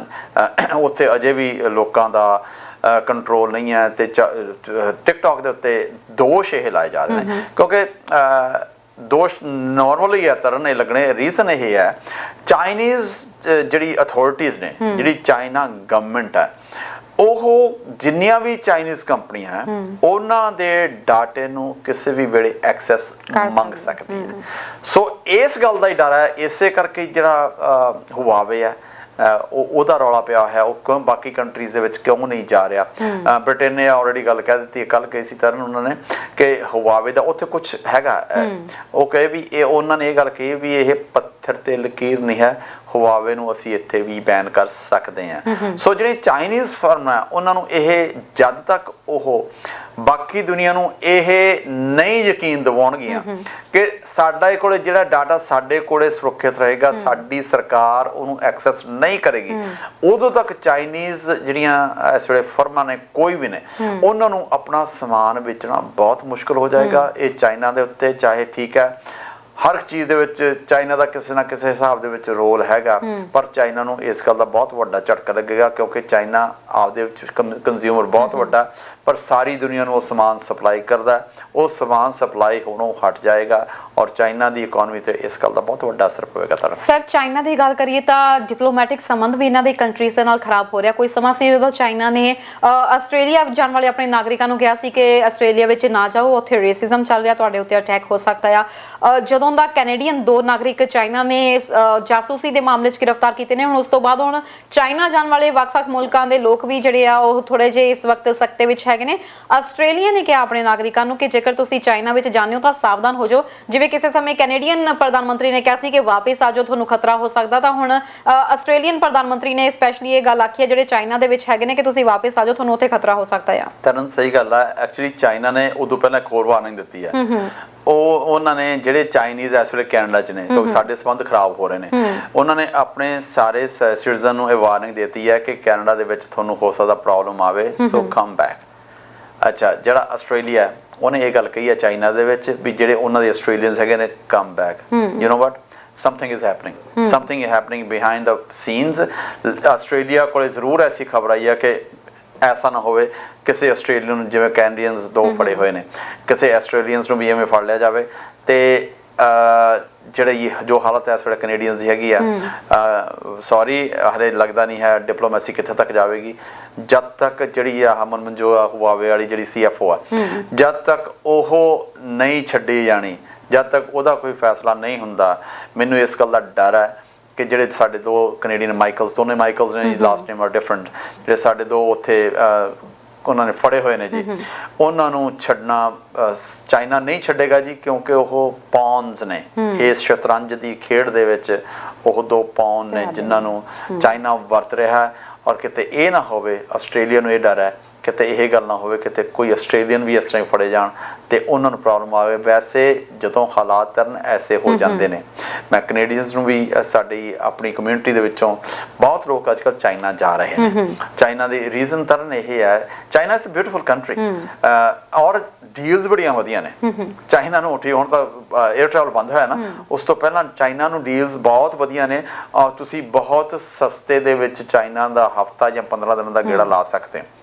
ਬਹੁਤ ਲੋਕ ਜਾ ਕੇ ਆਏ ਨੇ, ਪਰ ਮੇਰਾ ਸੁਜੈਸ਼ਨ ਇਹ ਹੈ ਕੱਲਾ ਸਸਤਾ ਨਾ ਦੇਖਿਓ, ਹਾਲਾਤ ਬਹੁਤੇ ਇਸ ਵੇਲੇ ਹਾਲਾਤ ਨਾਸਾਜ਼ ਨੇ, ਇਸ ਗੱਲ ਦਾ ਖਿਆਲ ਰੱਖਿਓ। ਚਾਈਨਾ ਨੂੰ ਫੇਰ ਕਿਤੇ ਦੇਖ ਲਿਓ, ਜਦੋਂ ਕੈਨੇਡਾ ਤੇ ਚਾਈਨਾ ਦੀਆਂ ਜੱਫੀਆਂ ਪੈਣ ਲੱਗੀਆਂ, ਅਜੇ ਤਾਂ ਦੁੱਤੇ ਕਿਰਪਾਨਾਂ ਕੱਢੀ ਫਿਰਦੇ ਨੇ, ਕਿਤੇ ਇਹ ਨਾ ਹੋਵੇ ਕਿ ਤੁਸੀਂ ਵੀ ਇਸ ਰੌਲੇ ਗੋਲੇ ਦੇ ਵਿੱਚ ਪਿਆਦੇ ਬਣ ਜਾਓ। ਬਿਲਕੁਲ ਜੀ ਸਰ, ਆਸਟ੍ਰੇਲੀਆ ਦੀ ਗੱਲ ਚੱਲ ਰਹੀ ਹੈ। ਆਸਟ੍ਰੇਲੀਆ ਦੇ ਵਿੱਚ ਹੁਣ 2 ਜਿਹੜੇ ਸਟੇਟਸ ਨੇ ਉਹਨਾਂ ਦੇ ਬਾਰਡਰ ਬੰਦ ਕਰ ਦਿੱਤੇ ਗਏ ਨੇ। ਪਹਿਲੀ ਵਾਰ ਹੈ 100 ਸਾਲ ਦੇ ਵਿੱਚ ਕਿ ਇਹਨਾਂ ਦੋਵਾਂ ਸਟੇਟਸ ਦੇ ਬਾਰਡਰ ਆਪਸ 'ਚ ਬੰਦ ਕੀਤੇ ਨੇ। ਆਪਾਂ ਗੱਲ ਕਰ ਰਹੇ ਸੀ ਕਿ ਸੈਕੰਡ ਵੇਵ ਕਰੋਨਾ ਵਾਇਰਸ ਦੀ ਆ ਸਕਦੀ ਹੈ। ਆਸਟ੍ਰੇਲੀਆ ਵਰਗਾ ਕੰਟਰੀ ਜਿੱਥੇ ਕਿਹਾ ਜਾ ਰਿਹਾ ਸੀ ਕਿ ਹੁਣ ਕਰੋਨਾ ਵਾਇਰਸ ਤੋਂ ਨਿਜਾਤ ਮਿਲ ਜਾਏਗੀ, ਪਰ ਹੁਣ ਉੱਥੇ ਕਰੋਨਾ ਵਾਇਰਸ ਦੇ ਇੰਨੇ ਮਾਮਲੇ ਵੱਧ ਗਏ ਨੇ ਕਿ ਇਹਨਾਂ ਨੇ ਬਾਰਡਰ ਬੰਦ ਕਰਨ ਤੱਕ ਨੌਬਤ ਆ ਗਈ। ਤਰਨ ਹੁਣ ਇਉਂ ਲੱਗਦਾ ਵੀ ਜਿਹੜੇ ਲੋਕਾਂ ਨੇ ਇਹ ਪ੍ਰੈਡਿਕਸ਼ਨ ਕੀਤੀ ਸੀ ਸੈਕੰਡ ਵੇਵ ਆਏਗੀ ਤੇ ਹੋ ਸਕਦਾ ਇਹ ਤੋਂ ਜ਼ਿਆਦਾ ਮਾੜੀ ਹੋਵੇ, ਉਹਨਾਂ ਦੀਆਂ ਪ੍ਰੈਡਿਕਸ਼ਨਸ ਹੁਣ ਠੀਕ ਲੱਗਦੀਆਂ ਨੇ। ਅੱਛਾ, ਜਦੋਂ ਅਜਿਹੀਆਂ ਠੀਕ ਹੋਣ ਲੱਗ ਗਈਆਂ ਨੇ, ਮੇਰੇ ਖਿਆਲ ਜਿਹਨੂੰ ਹਜੇ ਵੀ ਸ਼ੱਕ ਹੈਗਾ ਉਹਨਾਂ ਨੂੰ ਪਲੀਜ਼ ਇਸ ਚੀਜ਼ ਨੂੰ ਐਕਸੈਪਟ ਕਰ ਲੈਣਾ ਚਾਹੀਦਾ ਕਿ ਦੇ ਵਰ ਐਕਸਪੈਕਟਿੰਗ ਅ ਸੈਕੰਡ ਵੇਵ। ਉਹ ਕਹਿੰਦੇ ਸੀ ਮਾੜੀ ਹੈਗੀ, ਸ਼ੁਰੂ ਹੋ ਗਈ। ਨਿਊ ਸਾਊਥ ਵੇਲਸ ਤੇ ਵਿਕਟੋਰੀਆ ਦੋਨਾਂ ਨੇ ਆਪਸ ਵਿੱਚ ਬਾਰਡਰ ਬੰਦ ਕਰ ਦਿੱਤੇ ਨੇ, ਰੀਜ਼ਨ ਕੋਵਿਡ-19, ਕਿਉਂਕਿ ਉਹ ਨਹੀਂ ਚਾਹੁੰਦੇ ਇੱਕ ਦੂਸਰੇ ਦੇ। ਹਾਲਾਂਕਿ ਆਸਟ੍ਰੇਲੀਆ ਤਾਂ ਖੋਲ੍ਹਣ ਨੂੰ ਫਿਰਦਾ ਸੀਗਾ, Australia New Zealand wanted to be a bubble, ਵੀ ਦੋਨੇ ਦੇਸ਼ਾਂ ਦੇ ਵਿੱਚ ਆਪਸ ਵਿੱਚ ਅਸੀਂ ਜਿਹੜੀ ਫਲਾਈਟ ਸਰਵਿਸ ਵੀ ਸ਼ੁਰੂ ਹੋਣ ਲੱਗੀ ਸੀਗੀ। ਜਿਹੜੀ ਆਹ ਹਾਲਤ ਆਈ ਹੈ, ਇਹ ਕੋਈ ਬਹੁਤਾ ਵਧੀਆ ਸਾਈਨ ਨਹੀਂ ਹੈ। ਮੈਲਬੌਰਨ ਦੇ ਵਿੱਚ ਇਹ ਆਲਰੇਡੀ ਕਹਿ ਦਿੱਤਾ ਗਿਆ ਜੀ, ਜੇ ਜਿਹਨੂੰ ਜ਼ਰੂਰਤ ਹੈਗੀ ਆ, ਜਿਹੜਾ ਕੋਈ ਕੰਮ ਤੇ ਜਾ ਰਿਹਾ ਉਹੀ ਘਰੋਂ ਨਿਕਲ ਸਕਦਾ ਜੀ, ਦੂਜਾ ਨਹੀਂ ਨਿਕਲ ਸਕਦਾ। ਇਮੈਜਿਨ ਕਰੋ ਕਿੱਥੇ ਤੱਕ ਗੱਲ ਜਾ ਰਹੀ ਹੈ। ਸੋ ਜੇ ਅਜਿਹੀਆਂ ਗੱਲਾਂ ਹੋ ਰਹੀਆਂ ਨੇ, ਇਹਦਾ ਮਤਲਬ ਹਾਲਾਤ ਹਜੇ ਕੰਟਰੋਲ ਦੇ ਵਿੱਚ ਨਹੀਂ ਹੈਗੇ। ਔਰ ਜੇ ਸਰਕਾਰਾਂ ਤੁਹਾਨੂੰ ਅਪੀਲ ਕਰਦੀਆਂ ਨੇ, ਪਲੀਜ਼ ਮੰਨੋ ਉਹਨਾਂ ਨੂੰ ਫੋਲੋ ਕਰੋ। ਇਹਦੇ 'ਚ ਇਕੱਲਾ ਤੁਹਾਡਾ ਫਾਇਦਾ ਨਹੀਂ ਹੈ, ਕਲੈਕਟਿਵਲੀ ਦ ਹੋਲ ਸੁਸਾਇਟੀ ਆਪਾਂ ਰਲ ਕੇ ਇਸ ਚੀਜ਼ ਨੂੰ ਬੀਟ ਕਰ ਸਕਦੇ ਹਾਂ। ਇਹ ਠੀਕ ਹੈ ਜੇ ਅਸੀਂ ਇਸ ਨੂੰ ਅੱਗੇ ਨਾ ਵਧਾਈਏ ਤਾਂ ਠੀਕ ਹੈ ਨਾ। ਅਸੀਂ ਜੇ ਮੈਨੂੰ ਹੈਗਾ ਤਾਂ ਮੈਂ ਆਪਦੇ ਕੋਲ ਹੀ ਰੱਖਾਂ, ਉਹ ਮੈਨੂੰ ਕੁਝ ਨਹੀਂ ਕਹਿ ਰਿਹਾ, ਮੇਰੀ ਸਿਹਤ ਠੀਕ ਹੈਗੀ ਹੈ, ਮੇਰੇ ਕੋਲ ਕੋਵਿਡ-19 ਦਾ ਮੈਂ ਕੈਰੀਅਰ ਹੈਗਾ, ਮੈਨੂੰ ਕੁਝ ਨਹੀਂ ਕਹਿ ਰਿਹਾ। ਮੈਂ ਜਦੋਂ ਕਿਸੇ ਬਾਹਰ ਜਾਣਾ, ਕਿਸੇ ਨੂੰ ਹੋਰ ਕੰਟੈਕਟ ਕਰਦਾ, ਇਹ ਤਾਂ ਪ੍ਰੂਵਨ ਹੀ ਹੈ ਤਰਨ ਕਿ ਜਿਹੜੇ ਡ੍ਰੌਪਲੇਟਸ ਸਾਡੇ ਮੂੰਹ ਦੇ ਵਿੱਚੋਂ ਨਿਕਲਦੇ ਨੇ ਸਾਨੂੰ ਦਿਸਦੇ ਨਹੀਂ ਹੈ। 6 ਫੁੱਟ ਤੱਕ ਤਾਂ ਪ੍ਰੂਵ ਨਹੀਂ ਹੈ, ਜਿਹੜਾ ਉਹਨਾਂ ਨੇ ਗੱਲ ਕਹੀ ਹੈ ਵੀ ਉੱਥੇ ਤੱਕ ਡ੍ਰੌਪਲੇਟਸ ਜਾਂਦੇ ਨੇ। ਜਿਹਦੇ ਉੱਤੇ ਡ੍ਰੌਪਲੇਟ ਚਲਿਆ ਜਾਂਦਾ, ਅੱਖ, ਨੱਕ, ਮੂੰਹ, ਕੰਨ, ਇੱਥੇ ਜੇ ਚਲਿਆ ਜਾਂਦਾ ਤਾਂ ਤੁਹਾਨੂੰ ਇਹ ਅਸਰ ਕਰਦਾ। ਸੋ ਸਾਨੂੰ ਬਚਾਅ ਰੱਖਣਾ ਚਾਹੀਦਾ। Nothing wrong with that. ਬਿਲਕੁਲ ਜੀ ਸਰ, ਉਹ ਕਹਿੰਦੇ ਨੇ ਕਿ ਡਿਮਾਂਡ ਤੇ ਸਪਲਾਈ ਦਾ ਇੱਕ ਬਿਜ਼ਨਸ ਹੁੰਦਾ ਆ। ਇੱਕ ਬਹੁਤ ਹੀ ਜਿਹੜੇ ਵਧੀਆ ਜਿਹੜੇ ਬਿਜ਼ਨਸਮੈਨ ਹੁੰਦੇ ਆ ਇਸ ਚੀਜ਼ ਨੂੰ ਬਹੁਤ ਸੋਚ ਸਮਝ ਕੇ ਉਸ ਤੋਂ ਬਾਅਦ ਆਪਣੇ ਬਿਜ਼ਨਸ ਨੂੰ ਹੋਰ ਜ਼ਿਆਦਾ ਐਕਸਪੈਂਡ ਕਰਦੇ ਨੇ। ਉਬਰ ਦੀ ਗੱਲ ਕਰੀਏ, ਜਿਵੇਂ ਕੰਪਨੀ ਦੇ ਵਿੱਚ ਉਹਨਾਂ ਨੂੰ ਦੇਖਣ ਲੱਗਿਆ ਕਿ ਬੱਸਿਸ ਸਿਸਟਮ ਤੋਂ ਬਾਅਦ ਲੋਕੀ ਹੁਣ ਆਪਣੀ ਪਰਸਨਲ ਟੈਕਸੀਜ਼ ਚਾਹੁੰਦੇ ਨੇ ਜਿਹਦੇ ਵਿੱਚ ਉਹ ਆਰਾਮ ਨਾਲ ਸਫ਼ਰ ਕਰ ਸਕਣ, ਉਹਨਾਂ ਨੇ ਕੈਬ ਸਿਸਟਮ ਸ਼ੁਰੂ ਕਰ ਦਿੱਤਾ। ਉਸ ਤੋਂ ਬਾਅਦ ਜਦੋਂ ਦੇਖਿਆ ਕਿ ਰੈਸਟੋਰੈਂਟ ਇੰਡਸਟਰੀ ਦੇ ਵਿੱਚ ਬਹੁਤ ਜ਼ਿਆਦਾ ਫਾਇਦਾ ਹੈਗਾ, ਉਹਨਾਂ ਨੇ ਹੋਮ ਡਿਲੀਵਰੀਜ਼ ਲਈ ਉਹਨਾਂ ਨੇ ਉਬਰ ਈਟਸ ਦੀ ਸ਼ੁਰੂਆਤ ਕਰ ਦਿੱਤੀ। ਹੁਣ ਤੀਸਰਾ ਸੁਣਨ ਦੇ ਵਿੱਚ ਆ ਰਿਹਾ, ਕਰੋਨਾ ਵਾਇਰਸ ਦੇ ਕਰਕੇ ਜਿਹੜੇ ਲੋਕੀ ਗਰੋਸਰੀ ਸਟੋਰਸ ਜਾਂਦੇ ਸੀ, ਹੁਣ ਉਹ ਚਾਹੁੰਦੇ ਆ ਕਿ ਗਰੋਸਰੀ ਵੀ ਘਰ ਤੱਕ ਉਹਨਾਂ ਦੇ ਕੋਈ ਛੱਡ ਜਾਵੇ। ਹੁਣ ਉਹਨਾਂ ਨੇ ਗਰੋਸਰੀ ਸਟੋਰਸ ਦੇ ਵਿੱਚ ਵੀ ਆਪਣਾ ਬਿਜ਼ਨਸ ਕਰਨਾ ਸ਼ੁਰੂ ਕਰ ਦਿੱਤਾ। ਤਰਨ ਤੁਹਾਡੀ ਗੱਲ ਤੋਂ ਮੈਨੂੰ ਕੱਲ ਹੋਰ ਯਾਦ ਆਈ ਹੈ, ਇਹ ਉਬਰ ਨੇ ਕੱਲ ਹੀ ਇੱਕ ਹੋਰ ਕੰਪਨੀ ਹੈ, ਉਹ ਉਬਰ ਈਟਸ ਨੇ, ਉਹਨੇ ਇੱਕ ਹੋਰ ਕੰਪਨੀ ਦਾ ਟੇਕ ਓਵਰ ਕੀਤਾ। ਉਹ ਕੰਪਨੀ ਬੜੀ ਬਿਜ਼ੀ ਸੀਗੀ ਤੇ ਔਰ ਉਹ ਇਹਨਾਂ ਨੂੰ ਕੰਪੀਟੀਸ਼ਨ ਦੇ ਰਹੀ ਸੀ, ਮੈਨੂੰ ਨਾਂ ਭੁੱਲ ਗਿਆ ਸੌਰੀ ਉਹਦਾ। ਉਸ ਚੀਜ਼ ਨੂੰ ਉਹਨਾਂ ਨੇ ਕੱਲ ਓਵਰਟੇਕ ਕੀਤਾ, ਜਿਹਨੇ ਬਾਏ ਕਰ ਲਿਆ ਉਸ ਕੰਪਨੀ ਨੂੰ। ਔਰ ਉਹਦੇ ਕਰਕੇ ਜਿਹੜਾ ਸ਼ੇਅਰ ਹੈਗਾ ਉਬਰ ਈਟਸ ਦਾ ਇਸ ਵੇਲੇ ਵਰਲਡ ਦੇ ਵਿੱਚ ਸਭ ਤੋਂ ਵੱਧ ਹੋ ਗਿਆ। ਪਹਿਲਾਂ ਇਹਨਾਂ ਦਾ ਵੱਧ ਨਹੀਂ ਸੀਗਾ, ਹੋਰ ਕੰਪਨੀਆਂ ਨਾਲ ਸੀਗੀਆਂ, ਇੱਕ ਹੋਰ ਨਾਲ ਕਰਕੇ ਇਹਨਾਂ ਦਾ ਵੱਧ ਹੋ ਗਿਆ ਤੇ ਹੁਣ ਨਵਾਂ ਕੰਮ ਉਬਰ ਨੇ ਜੀ। ਇੱਕ ਗੱਲ ਮੈਂ ਜ਼ਰੂਰ ਕਰਨੀ ਚਾਹਾਂਗਾ ਤਰਨ, ਇਹਨਾਂ ਨੇ ਰੈਵੋਲੂਸ਼ਨ ਲੈ ਕੇ ਆਂਦਾ ਜੀ। ਰੈਵੋਲੂਸ਼ਨ ਕਿਵੇਂ ਹੈ ਤੁਸੀਂ ਦੇਖੋ, ਤੁਸੀਂ ਵੀ ਕਹੋਗੇ ਤੇ ਮੈਂ ਵੀ ਐਵੇਂ ਕਹਾਂਗਾ ਵੀ ਤੁਸੀਂ ਕਿਉਂ ਨਹੀਂ ਸੋਚ ਰਿਹਾ ਜਾਂ ਮੈਂ ਕਿਉਂ ਨਹੀਂ ਐਵੇਂ ਸੋਚ ਰਿਹਾ। 2 ਬੰਦੇ ਸੀਗੇ ਜਿਨ੍ਹਾਂ ਨੇ ਸ਼ੁਰੂ ਕੀਤੀ ਹੈ ਸੈਨ ਫਰਾਂਸਿਸਕੋ ਦੇ, ਉਹ ਯੂਰਪ ਦੇ ਵਿੱਚ ਕਿਸੇ ਥਾਂ ਤੇ ਗਏ ਹੋਏ ਸੀਗੇ, ਟੈਕਸੀ ਚਾਹੀਦੀ ਸੀ ਉਹਨਾਂ ਨੂੰ ਤਰਨ ਟੈਕਸੀ ਨਹੀਂ ਮਿਲੀ, ਉਡੀਕੀ ਗਏ। ਬੋਥ ਆਰ ਹਾਈਟੈਕ ਦੇ ਵਿੱਚ ਮਾਹਰ ਹੈਗੇ ਨੇ। ਉਹਨਾਂ ਦੋਨਾਂ ਨੇ ਉਸ ਵੇਲੇ ਖੜਿਆਂ ਨੇ ਸੋਚਿਆ, ਇਹਨੂੰ ਜਿਹੜਾ ਆਈਡੀਆ ਹੈ ਨਾ ਬਈ ਕਿਉਂ ਨਾ ਆਪਾਂ ਕੁਝ ਕਰੀਏ, ਵੀ ਟੈਕਸੀ ਨਹੀਂ ਆ ਰਹੀ, ਟੈਕਸੀ ਦਾ ਕੋਈ ਆਲਟਰਨੇਟ ਚਾਹੀਦਾ। ਔਰ ਉਹ ਐਸਾ ਆਲਟਰਨੇਟ ਆਇਆ, ਇਹਨੇ ਰੈਵੋਲੂਸ਼ਨ ਲਿਆਤਾ, ਟੈਕਸੀ ਇੰਡਸਟਰੀ ਨੂੰ ਜੜੋਂ ਹਿਲਾਤਾ। ਟੈਕਸੀ ਇੰਡਸਟਰੀ ਖਾਸ ਕਰਕੇ ਜਿਹੜੀ ਮੈਂ ਨਾਰਥ ਅਮਰੀਕਾ ਦੀ ਗੱਲ ਕਰਦਾ, ਇੱਥੇ ਜਿਹਨੂੰ ਪਲੇਟ ਕਹਿੰਦੇ ਆ, ਮੈਡਾਲੀਅਨ ਕਹਿੰਦੇ ਆ, ਸਟਿੱਕਰ ਕਹਿੰਦੇ ਆ, ਜੋ ਕੁਝ ਵੀ ਕਹਿੰਦੇ ਆ, ਬੜੇ ਮਹਿੰਗੇ ਸੀਗੇ। ਔਰ ਉਸ ਨੂੰ ਐਸਾ ਰੈਵੋਲੂਸ਼ਨ ਲੈ ਕੇ ਆਂਦਾ, ਉਹਨੇ ਉਸ ਨੂੰ ਡਿਸਟਰੋਏ ਕਰਤਾ। ਹੁਣ ਜਿਹੜੀ ਗੱਲ ਹੈਗੀ ਆ, ਉਬਰ ਈਟਸ ਨੇ ਇਹਨਾਂ ਨੇ ਜਿਹੜਾ ਡਿਲੀਵਰੀ ਕਰਨੀ ਸ਼ੁਰੂ ਕੀਤੀ ਹੈ ਘਰਾਂ ਦੇ ਵਿੱਚ, ਜਿਹੜੀ ਆਪਣੀ ਗਰੋਸਰੀਜ਼ ਆ ਜੀ, ਉਬਰ ਇਸ ਕੰਮ ਦੇ ਵਿੱਚ ਆ ਰਿਹਾ। ਔਰ ਸਭ ਤੋਂ ਪਹਿਲਾਂ ਕੈਨੇਡਾ ਦੇ ਵਿੱਚ ਆ ਰਿਹਾ, ਕੈਨੇਡਾ 'ਚ ਟਰਾਈ ਕਰੇਗਾ, then they will head on to US. ਬਿਲਕੁਲ ਜੀ, ਇੱਕ ਦਰਸ਼ਕ ਸਾਡੇ ਨਾਲ ਜੁੜ ਚੁੱਕੇ ਨੇ। ਹੈਲੋ, ਸਤਿ ਸ਼੍ਰੀ ਅਕਾਲ ਜੀ। ਸਤਿ ਸ਼੍ਰੀ ਅਕਾਲ ਜੀ, ਬਹੁਤ ਬਹੁਤ ਸਵਾਗਤ ਹੈ ਸਰ ਤੁਹਾਡਾ ਹਮਦਰਦ ਮੀਡੀਆ ਗਰੁੱਪ 'ਚ। ਦੱਸੋ ਕੀ ਕਹਿਣਾ ਚਾਹੁੰਦੇ ਹੋ? Economics is a science of human behavior with allocation of scarce resources. Okay. That's When right. demands go up, supply goes down. But unfortunately, sometimes happen when demands go up, supplies goes up. ਤੇ ਇਹ ਉਹ monopoly ਹੁੰਦਾ ਵਾ ਤੇ ਇਹ demand supply ਦਾ ਜੀ ਹੁੰਦਾ। ਜੇ ਡਿਮਾਂਡ ਵੱਧ ਜਾਵੇ ਤੇ ਸਪਲਾਈ ਕਈ ਵਾਰ ਘਟ ਜਾਂਦੀ ਹੈ। ਜੀ ਤੇ ਅਸੀਂ ਜੀ ਖੁਦ 12 ਘੰਟੇ ਹੁਣ ਕੰਮ ਕਰ ਰਹੇ ਹਾਂ। ਸਾਨੂੰ ਪੈਸੇ ਜੀ 8 ਘੰਟੇ ਦੇ ਪੈਂਦੇ ਆ। ਓਕੇ ਯਾ ਠੀਕ ਹੈ। ਹਾਂਜੀ ਇਹ ਕਹਿਣਾ ਚਾਹੁੰਦਾ। ਥੈਂਕ ਯੂ ਜੀ ਜੀ। ਬਹੁਤ ਬਹੁਤ ਸ਼ੁਕਰੀਆ, ਤੁਸੀਂ ਆਪਣੇ ਵਿਚਾਰ ਸਾਂਝੇ ਕੀਤੇ ਨੇ। ਸਰ ਨੇ ਕਿਹਾ ਕਿ 12 ਘੰਟੇ ਅਸੀਂ ਕੰਮ ਕਰਦੇ ਹਾਂ ਪਰ ਸਾਨੂੰ ਪੈਸੇ 8 ਘੰਟੇ ਦੇ ਮਿਲ ਰਹੇ ਨੇ। ਦਿਸ ਇਜ਼ ਦੇਖੋ ਜੀ, ਇਹ ਸ਼ੋਸ਼ਣ ਹੈ।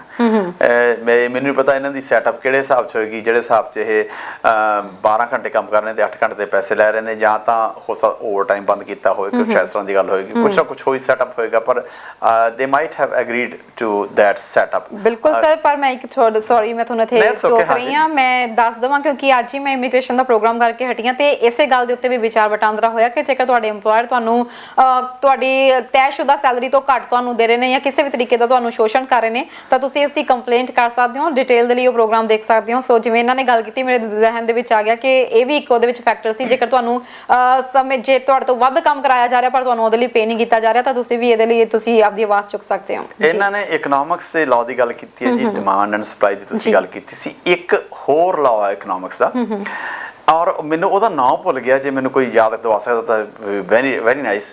ਉਹ ਲਾਅ ਤਰਨ ਇਹ ਹੈ, ਜਿੱਥੇ ਚੀਜ਼ ਮਹਿੰਗੀ ਹੈ ਉਹਦੀ ਡਿਮਾਂਡ ਹੋਰ ਵੱਧਦੀ ਜਾਂਦੀ ਹੈ। ਇਹ ਡਿਫਾਈ ਕਰਦਾ ਇਕਨੋਮਿਕਸ ਦੇ ਲਾਅ ਨੂੰ। ਮਹਿੰਗੀ ਚੀਜ਼ ਦਾ ਭਾਅ ਅੱਗੇ ਨਾਲੋਂ ਮਹਿੰਗਾ ਹੀ ਹੁੰਦਾ। ਫੋਰ ਐਗਜ਼ਾਮਪਲ ਡਾਇਮੰਡ, ਤੁਸੀਂ ਡਾਇਮੰਡ ਲਿਆ, ਤੁਹਾਡੇ ਕੋਲੇ ਡਾਇਮੰਡ ਹੈਗਾ, ਚਾਹੇ ਗਿਣਤੀ ਦੇ ਨੇ ਚਾਹੇ ਹੋਰਾਂ ਦੇ ਕੋਲ ਵੀ ਉਸੇ ਡਾਇਮੰਡ ਨੇ, ਪਰ ਉਹ ਅੱਗੇ ਨਾਲੋਂ ਮਹਿੰਗਾ ਹੋਏਗਾ। ਉਹ ਮਹਿੰਗਾ ਹੁੰਦਾ ਜਾ, ਉਹਦੇ ਗਾਹਕ ਵੱਧਦੇ ਜਾ ਰਹੇ ਆ। ਕੋਹਿਨੂਰ ਇਹਦੇ ਗਾਹਕ ਪਤਾ ਨਹੀਂ ਕਿੰਨੇ ਹੋਣਗੇ। ਇਹ ਸਰਟਨ ਥਾਂ ਦੇ ਉੱਤੇ ਜਾ ਕੇ ਜਿਹੜਾ ਸਪਲਾਈ ਡਿਮਾਂਡ ਦਾ ਰੂਲ ਹੈ ਇਹ ਡਿਫਾਈ ਕਰਦਾ। That's one law. ਔਰ ਮੈਨੂੰ ਸੌਰੀ ਇਹਦਾ ਨਾਂ ਨਹੀਂ ਪਤਾ, ਜੇ ਇੱਕ ਅੱਧੇ ਦਿਨ ਚ ਜੇ ਮੈਨੂੰ ਯਾਦ ਕਰਾ ਸਕਦਾ ਪਲੀਜ਼। ਇਕਨੋਮਿਕਸ ਦੀ ਸਟੂਡੈਂਟ ਮੈਂ ਵੀ ਰਹਿ ਚੁੱਕੀ ਹਾਂ ਪਰ ਮੇਰੇ ਵੀ ਮਾਈਂਡ 'ਚ ਨਹੀਂ ਆ ਰਿਹਾ।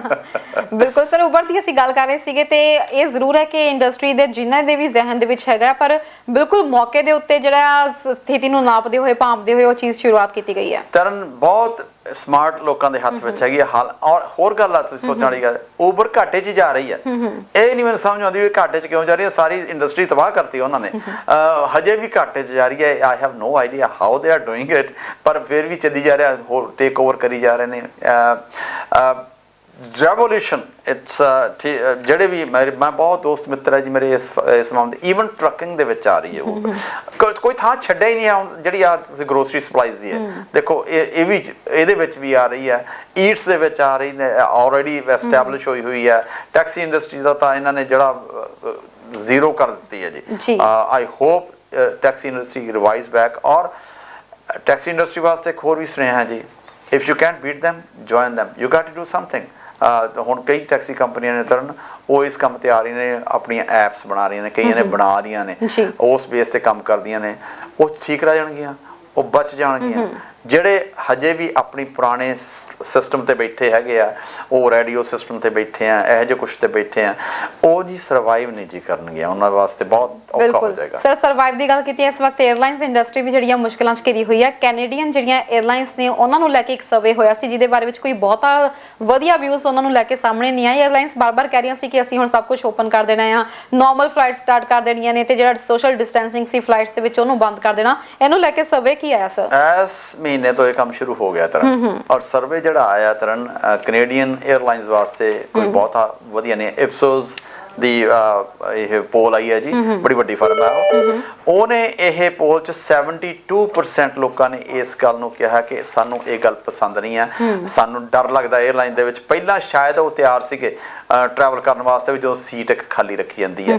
ਹੁਣ ਚਾਹੇ ਕੁਛ ਵੀ ਹੈ, ਕਿਹੇ ਜਿਹੇ ਵੀ ਮੇਜਰ ਚਲੇ ਗਏ ਨੇ, ਜੇ ਨਾਲ ਦੀ ਨਾਲ ਤੁਸੀਂ ਬੈਠੇ ਹੋ ਤਾਂ 72% ਲੋਕ ਇਸ ਚੀਜ਼ ਕੰਫਰਟੇਬਲ ਨਹੀਂ ਹੈਗੇ ਜੀ। ਬਿਲਕੁਲ ਜੀ, ਇੱਕ ਦਰਸ਼ਕ ਜੁੜ ਗਏ ਨੇ ਹੋਰ। ਹੈਲੋ ਹੈਲੋ ਸਤਿ ਸ਼੍ਰੀ ਅਕਾਲ। ਸਤਿ ਸ਼੍ਰੀ ਅਕਾਲ ਜੀ, ਬਹੁਤ ਬਹੁਤ ਸਵਾਗਤ ਹੈ ਜੀ ਪ੍ਰੋਗਰਾਮ 'ਚ। 3 ਵਜੇ ਵੀ ਤੁਹਾਨੂੰ ਕੀਤਾ ਹੀ ਫੋਨ, ਮੈਂ ਪੁੱਛਣਾ ਸੀ, ਮਤਲਬ ਮੈਂ ਪਹਿਲਾਂ ਲੇਆਫ ਲਈ ਸੀ ਤੇ 14 ਜੂਨ ਨੂੰ ਮੇਰੀ ਲੇਆਫ ਖਤਮ ਹੋ ਗਈ ਜੀ। ਕੰਮ ਅਜੇ ਮਿਲਦਾ ਨਹੀਂ ਤੇ ਮੈਂ ਕਿਹਾ ਵੀ ਮੈਂ 2000 ਅਪਲਾਈ ਕਰ ਸਕਦਾ। ਸਰ ਤੁਹਾਡਾ ਸਟੇਟਸ ਕੀ ਹੈ ਇਸ ਵਕਤ ਕੈਨੇਡਾ ਦੇ ਵਿੱਚ? ਮੈਂ ਪੀਆਰ ਹੈ ਜੀ। ਪੀਆਰ। ਤੇ ਨਾਥ ਜੀ ਆਪਾਂ ਇਹਨਾਂ ਦਾ ਅਖੀਰ 'ਚ ਜਵਾਬ ਦਈਏ ਜਾਂ ਤੁਸੀਂ ਹੁਣੀ ਦੇਣਾ ਚਾਹੋਗੇ ਇਹਨਾਂ ਦਾ ਪ੍ਰੋਗਰਾਮ ਦੇ ਵਿੱਚ ਹੁਣੀ ਦੇ ਦਿੰਦੇ ਹਾਂ ਸਰ ਜੀ ਤੁਸੀਂ ਟੀਵੀ ਸਕਰੀਨ ਤੇ ਆਨਸਰ ਸੁਣ ਸਕਦੇ ਹੋ। ਕਾਲ ਕਰਨ ਲਈ ਤੁਹਾਡਾ ਬਹੁਤ ਬਹੁਤ ਧੰਨਵਾਦ ਜੀ ਸਰ। ਇੱਕ ਮੇਰੀ ਤੁਹਾਨੂੰ ਹੋਰ ਬੇਨਤੀ ਹੈ ਜੀ, ਜਦੋਂ ਤੁਸੀਂ ਸਾਨੂੰ ਫੋਨ ਕਰਦੇ ਹੋ ਨਾ, ਆਪਦੇ ਟੀਵੀ ਦੀ ਆਵਾਜ਼ ਘਟਾ ਦਿਆ ਕਰੋ, ਸਾਨੂੰ ਟੀਵੀ ਤੇ ਨਾ ਸੁਣਿਆ ਕਰੋ, ਕੁਝ ਥੋੜੀ ਡਿਲੇ ਹੈ, ਇਸ ਕਰਕੇ ਫਿਰ ਕਨਫਿਊਜ਼ ਹੋ ਜਾਂਦਾ ਤੁਸੀਂ। ਦੇਖੋ ਜੀ, ਸਿੰਪਲ ਜੀ ਗੱਲ ਹੈ, ਜਿਹੜਾ ਜਿਹਨੂੰ CER ਵੀ ਮਿਲਣਾ, ਪਿਛਲੇ ਸਾਲ ਚ 5000 ਬਣਾਇਆ ਹੋਵੇ, ਇੱਕ ਮਹੀਨੇ ਦੇ ਵਿੱਚ 1000 ਤੋਂ ਘੱਟ ਬਣਾਇਆ ਹੋਵੇ, COVID-19 ਕਰਕੇ, ਮੇਰੀ ਗੱਲ ਇਹ ਇੱਥੇ ਜ਼ੋਰ ਦੇ ਰਿਹਾ ਜੀ, COVID-19 ਕਰਕੇ ਤੁਹਾਡੀ ਜੌਬ ਗਈ ਹੋਵੇ, ਆਪਣੀ ਮਰਜ਼ੀ ਨਾਲ ਜੌਬ ਨਾ ਛੱਡੀ ਹੋਵੇ, ਉਹ CERB ਵਾਸਤੇ ਕੁਆਲੀਫਾਈ ਕਰਦਾ। ਜੇ ਤੁਸੀਂ ਇਹਨਾਂ ਚਾਰਾਂ ਗੱਲਾਂ ਨੂੰ ਹੈਗਾ ਇਹਦੇ ਅੰਡਰ ਆਉਣੇ ਹੋ ਤਾਂ ਕੁਆਲੀਫਾਈ ਕਰਦੇ ਹੋ ਜੀ। ਇੱਕ ਵੀ ਤੁਹਾਡੇ ਵਾਸਤੇ ਫਿੱਟ ਨਹੀਂ ਹੈਗੀ ਤਾਂ ਤੁਸੀਂ ਕੁਆਲੀਫਾਈ ਨਹੀਂ ਜੀ ਕਰਦੇ ਜੀ। ਬਿਲਕੁਲ। ਤੇ ਸਰ ਅਗਲੀ ਖਬਰ ਕਰੀਏ, ਕਿਉਂਕਿ ਕਾਫੀ ਜ਼ਿਆਦਾ ਮੁੱਦਾ ਹੈ, ਸੁਰਖੀਆਂ ਵਿੱਚ ਛਾਇਆ ਹੋਇਆ ਤੇ ਲਗਭਗ ਹਰ ਮੁਲਕ ਦੇ ਵਿੱਚ ਇਹ ਜਿਹੜਾ ਮੈਟਰ ਵੈਸਟਰਨ ਕੰਟਰੀਜ਼ ਖਾਸ ਤੌਰ ਤੇ ਉੱਠਿਆ ਵਾ, ਬਲੈਕ ਲਾਈਵਸ ਮੈਟਰ। ਸੋ ਸੁਣਨ ਦੇ ਵਿੱਚ ਆਇਆ ਕਿ ਅਜਿਹਾ ਹੀ ਇੱਕ ਮਾਮਲਾ ਸਾਹਮਣੇ ਆਇਆ ਹਾਈਵੇ 401 ਤੇ ਕੈਨੇਡਾ ਦੇ ਵਿੱਚ, ਇੱਥੇ ਆਪਣੇ ਓਨਟਾਰੀਓ ਦੇ ਵਿੱਚ, ਜਿੱਥੇ ਕਿਹਾ ਜਾ ਰਿਹਾ ਕਿ ਅਜਿਹੇ ਹੀ ਇੱਕ ਭਖਦੇ ਮਸਲੇ ਨੂੰ ਹੋਰ ਜ਼ਿਆਦਾ ਹਵਾ ਦਿੱਤੀ ਗਈ ਹੈ। ਤਰਨ ਇਹ 401 ਦੇ ਉੱਤੇ ਆਇਆ ਜੀ, ਔਰ ਉਹਦੀ ਜਿਹੜੇ ਬੰਦੇ ਨੇ ਇਹ ਗੱਲ ਕੀਤੀ ਆ ਉਹਦੀ ਫੋਟੋ ਵੀ ਖਿੱਚ ਲਈ ਗਈ ਹੈ, ਉਹਦੀ ਰਿਪੋਰਟ ਕੀਤੀ ਗਈ ਹੈ, ਪਰ ਅਜੇ ਤੱਕ ਕਾਰਵਾਈ ਕੋਈ ਨਹੀਂ ਹੋਈ। ਗੱਲ ਕੱਲ੍ਹ ਦੀ ਹੈ ਜੀ। ਉਹ ਇੱਕ ਪਰਿਵਾਰ ਜਾ ਰਿਹਾ, ਇੱਕ ਬੰਦਾ ਚਲਾ ਰਿਹਾ, ਨਾਲ ਉਹਦਾ ਬੇਟਾ ਤੇ ਉਹਦਾ ਭਤੀਜਾ, ਤੇ ਉਹ ਬਲੈਕ ਕਮਿਊਨਿਟੀ ਨੂੰ ਬਿਲੋਂਗ ਕਰਦੇ ਆ। ਉਹਦੇ ਬਰਾਬਰ ਇੱਕ ਬੰਦਾ ਕਾਰ ਲੈ ਕੇ ਆ ਰਿਹਾ 401 ਦੇ ਉੱਤੇ, ਔਰ ਉਹਨੂੰ ਆਪਦੀ ਵਿੰਡੋ ਦੇ ਵਿੱਚ ਉਹ ਇੱਕ ਪੇਪਰ ਦਿਖਾ ਰਿਹਾ, ਪੇਪਰ ਦੇ ਉੱਤੇ ਸਲੇਵ ਲਿਖਿਆ ਹੋਇਆ ਜੀ। It's happening in Canada. ਸਾਨੂੰ ਇਸ ਗੱਲ ਦਾ ਬਹੁਤ ਅਫਸੋਸ ਹੈ ਜੀ, ਇਸ ਗੱਲ ਦਾ। ਉਹਨੂੰ ਸਲੇਵ ਲਿਖਿਆ ਗਿਆ, ਔਰ ਉਸ ਹੋ ਸਕਦਾ ਜਿਹਨੂੰ ਸਲੇਵ ਕਿਹਾ ਗਿਆ ਬੰਦਾ ਬੋਰਨ ਐਂਡ ਰੇਜ਼ਡ ਹੇਅਰ, ਪਰ ਇਹ ਮੈਂਟੈਲਿਟੀ ਕੁਝ ਲੋਕਾਂ ਦੀ ਹੈਗੀ ਆ ਜਿਹੜੀ ਕੱਢਣੀ ਬੜੀ ਮੁਸ਼ਕਲ ਹੈ ਤਰਨ। ਅਜਿਹੇ ਲੋਕਾਂ ਨੂੰ ਹੁਣ ਕਿਉਂ ਹੋ ਰਿਹਾ, ਅਜਿਹੀਆਂ ਗੱਲਾਂ ਹਵਾ 'ਚ ਆ ਰਹੀਆਂ ਨੇ, ਕਈ ਲੋਕਾਂ ਨੂੰ ਇਸ ਗੱਲ ਦੀ ਸ਼ਹਿ ਮਿਲ ਰਹੀ ਹੈ ਤਾਂ ਉਹ ਹੋਰ ਉੱਭਰ ਕੇ ਬਾਹਰ ਨੂੰ ਆ ਰਿਹਾ। ਇਹਦੇ ਨਾਲ ਦਾ ਇੱਕ ਕੇਸ ਹੋਰ ਹੈ ਤਰਨ, ਵਿਨੀਪੈਗ ਦੇ ਵਿੱਚ ਹੋਇਆ। ਵਿਨੀਪੈਗ ਦੇ ਵਿੱਚ ਬਲੈਕ ਲਾਈਵਸ ਮੈਟਰ ਨੂੰ ਪ੍ਰੋਟੈਸਟ ਤੋਂ ਬਾਹਰ ਆ ਰਹੇ ਸੀਗੇ ਦੋ ਬਲੈਕ, ਇੱਕ ਲੇਡੀ ਹੈਗੀ ਤੇ ਇੱਕ ਮਰਦ ਆ ਉਹਦੇ ਨਾਲ। ਉਹ ਵਾਪਸ ਆ ਰਹੇ ਨੇ, ਇੱਕ ਕਾਰ ਆਉਂਦੀ ਆ, ਉਹ ਕਾਰ ਦੇ ਵਿੱਚ ਇੱਕ ਹੋਰ ਲੇਡੀ ਨਿਕਲਦੀ ਆ, ਉਹਦੇ ਕੋਲੇ ਹਾਕੀ ਸਟਿਕ ਹੈ, ਸਾਡੀ ਇੱਥੇ ਵਾਲੀ ਆਈਸ ਹਾਕੀ ਸਟਿਕ ਹੈ ਜੀ, ਉਹ ਲੈ ਕੇ ਇੱਕ ਨੂੰ ਕੁੱਟਣ ਲੱਗ ਜਾਂਦੀ ਹੈ ਬਿਨਾਂ ਕਿਸੇ ਗੱਲ ਤੋਂ। ਉਸ ਤੋਂ ਬਾਅਦ ਦੂਸਰੀ ਇੱਕ ਲੇਡੀ ਹੋਰ ਕਾਰ 'ਚ ਬੈਠੀ, ਉਹ ਆਉਂਦੀ, ਉਹ ਦੂਜੇ ਨੂੰ ਕੁੱਟਦੀ ਹੈ। ਕਸੂਰ ਕੀ ਆ ਕਿ ਉਹਨਾਂ ਦਾ ਰੰਗ ਕਾਲਾ। ਇਹ ਬਹੁਤ ਮੰਦੀਆਂ ਘਟਨਾਵਾਂ ਵਾਪਰੀਆਂ ਨੇ। ਜੇ ਕੁਛ ਹੋ ਰਿਹਾ ਰੇਸ਼ੀਅਲ, ਅਸੀਂ ਆਪਦੇ ਆਪ ਨੂੰ ਵੈਰੀ ਵੈਲ ਬਿਹੇਵਡ ਸਿਵਲਾਈਜ਼ਡ ਕੰਟਰੀ ਆਖਦੇ ਹਾਂ, ਅਸੀਂ ਇੱਥੇ ਅਜਿਹਾ ਕੁਛ ਹੋਣਾ ਬਹੁਤ ਮੰਦਭਾਗਾ। ਇਹਦੇ ਨਾਲ ਦੀ ਮੈਂ US ਦਾ ਜੀ ਬਿਲਕੁਲ ਕੈਲੀਫੋਰਨੀਆ ਦੀ ਗੱਲ ਹੈਗੀ ਆ ਤਰਨ। ਉੱਥੇ ਦੇਖੋ ਹੌਸਲਾ ਕਿੰਨਾ ਵਧਿਆ ਹੈ, ਕਿਉਂ ਵਧਿਆ ਹੈ, ਗੱਲ ਫਿਰ ਲੀਡਰਸ਼ਿਪ ਤੇ ਆ ਜਾਂਦੀ ਹੈ। ਬਲੈਕ ਲਾਈਵਸ ਮੈਟਰ ਦਾ ਸਲੋਗਨ ਇੱਕ ਹਾਈਵੇ ਦੇ ਉੱਤੇ ਲਿਖਿਆ ਗਿਆ, ਲੋਕੀ ਉਹ ਤੋਂ ਲੰਘੀ ਜਾ ਰਹੇ, ਠੀਕ ਹੈ। ਇੱਕ ਲੇਡੀ ਆਉਂਦੀ ਹੈ ਜੀ, ਉਹਦੇ ਨਾਲ ਇੱਕ ਮਰਦ ਹੈਗਾ, ਉਹਨਾਂ ਕੋਲੇ ਆਪਣਾ ਬਲੈਕ ਪੇਂਟ ਹੈਗਾ, ਉਹ ਜਿਹੜਾ L ਸ਼ਬਦ ਆ ਉਹਨੂੰ ਬਲੈਕ ਕਰਨ ਲੱਗੇ ਹੋਏ ਆ, ਮਟੇਨ ਲੱਗੇ ਹੋਏ ਆ। ਉਹਦੀ ਵੀਡੀਓ ਵੀ ਬਣੀ ਹੈ, ਵੀਡੀਓ ਬਣ ਰਹੀ ਹੈ, ਔਰ ਲੋਕੀ ਉਹ ਦੋਨੇ ਜਿਹੜਾ ਕੁਝ ਕਰ ਰਹੇ ਪਰਵਾਹ ਨਹੀਂ ਕਰ ਰਹੇ, ਇੰਨਾ ਹੌਸਲਾ ਹੈਗਾ। ਸੋ ਜਦੋਂ ਇੱਥੇ ਤੱਕ ਹਾਲਾਤ ਪਹੁੰਚ ਜਾਣ, ਉਹ ਸੁਸਾਇਟੀ ਵਾਸਤੇ ਕੋਈ ਬਹੁਤੇ ਚੰਗੇ ਨਹੀਂ ਹੈ। ਸਾਡੀ ਜਿਹੜੀ ਇੱਥੋਂ ਦੀ ਲੀਡਰਸ਼ਿਪ ਹੈ ਜਦੋਂ ਹੀ ਕੋਸ਼ਿਸ਼ ਕਰਦੀ ਹੈ ਕਿ ਇਸ ਚੀਜ਼ ਨੂੰ ਕਾਮ ਡਾਊਨ ਕੀਤਾ ਜਾਵੇ, ਚਾਹੇ ਕੁਝ ਵੀ ਸਾਡੀ ਕਿਸੇ ਵੀ ਪਾਰਟੀ ਨਾਲ ਸੰਬੰਧਿਤ ਕੋਈ ਵੀ ਨੇਤਾ ਹੋਵੇ, ਕੋਈ ਵੀ ਟਰੰਪ ਸਾਹਿਬ ਵਾਂਗੂ ਹਵਾ ਨਹੀਂ ਦਿੰਦਾ, ਕਿਸੇ ਦਾ ਪੈਟਰੋਲ ਨਹੀਂ ਪੀਤਾ ਹੋਇਆ ਜੀ। ਸਾਰੇ ਇਸ ਗੱਲ ਤੇ ਪਾਣੀ ਪਾਉਣ ਦੀ ਕੋਸ਼ਿਸ਼ ਕਰਦੇ ਆ, ਠੰਡਾ ਕਰਨ ਦੀ ਕੋਸ਼ਿਸ਼ ਕਰਦੇ ਆ। ਜੋ ਕੁਝ US ਦੇ ਵਿੱਚ ਹੋ ਰਿਹਾ, ਇਹ ਬਹੁਤ ਵੈਸੇ ਮਾੜਾ ਰੁਝਾਨ ਆ ਤਰਨ।